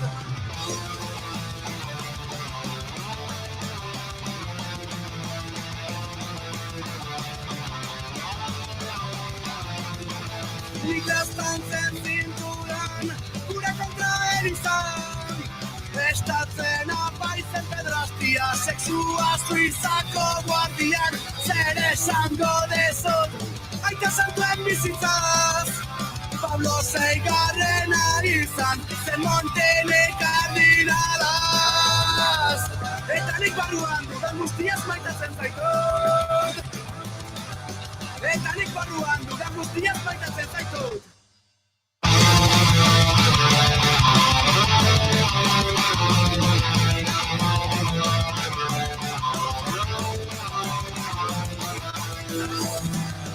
Eta nik barruan dudan guztiaz maitatzen zaitut. Eta nik barruan dudan guztiaz maitatzen zaitut. Aingeru begiak, deharru irria, elkar maite dugu eta ez da nahikoa. Bueno, eta barruan dugun guztiaz maitatzen zaituzte guk ere, zuek entzule maiteok, baino agurtu egin behar zaituztegu, bihar izango gara saltxa gehiagorekin eta kontu gehiagorekin. Por cierto, zer daukagu bihar? Bihar puri-purian, eta nik hemen uste dut barkamen aurreratua eskatu behar dio dela Ainoari, izan ere zinegin nuen eta nion Euskal Herriari eta berari ere ikusiko nuela Cats pelikula. Eta hala nahi dut, hala nahi nuen, edo hori zen nire asmoa, baina ez dute tarterik topatu. Hori, buruan daukat, baina... Egin dezakeguna da, gure entzulegoa animatu Ados, Cats ikustera, baino inungo ardurari gabe. Esan zegoen ausardia behar zela horretarako, ausardia behar zen. Eta bihar, nahi duenak, komenta dezala. Arrazoi, hori da. Irikiko dugu Instagramen Live bat edo, iritzia eman dezan, oso delakoa. Ainhoa Marzol beraz etorriko da bere puri-purian diren musika, zinema eta telesaien kontuekin, eta ondoren saio akustikoa dugu, gainera haragizko saio akustikoa, Etxarri. Lehenengoa hori da, hemen izango ditugu Maider Zabalegi eta Gorka Urra, biak areto... Nola ditzen da lekua? Aretoa. Estudioa, aretoa... Ez diozu izen. Bigarren kafeko kafetegia, ez? Bihar ja kafe makinarekin. Bigarren kafetegia. Ez dut maite kafetegia. Venga, aste bat hartuko dugu, guzti hau pentsatzeko eta bien bitartean. Eta klaseak, isak eta ditzekin. Egia da, hitz egingo dugu musika irakasle direnek, nola pixkanaka online aritzetik fizikoki aritzera ere hariko diran, baina tartean ze egokitzapen egin dituzten.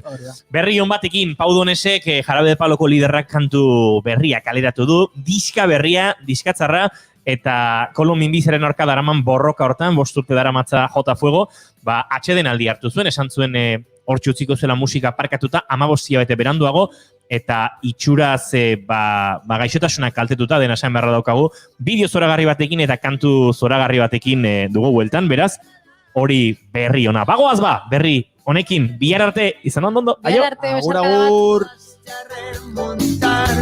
A superarme día a día, todo te lo voy a dar, fuiste mi medicina, todo te lo daré, sea lo que pidas, y eso que tú me das es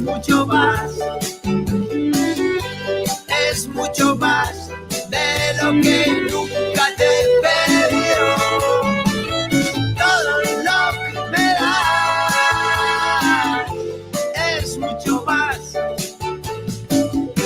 es mucho más de lo que nunca merecí.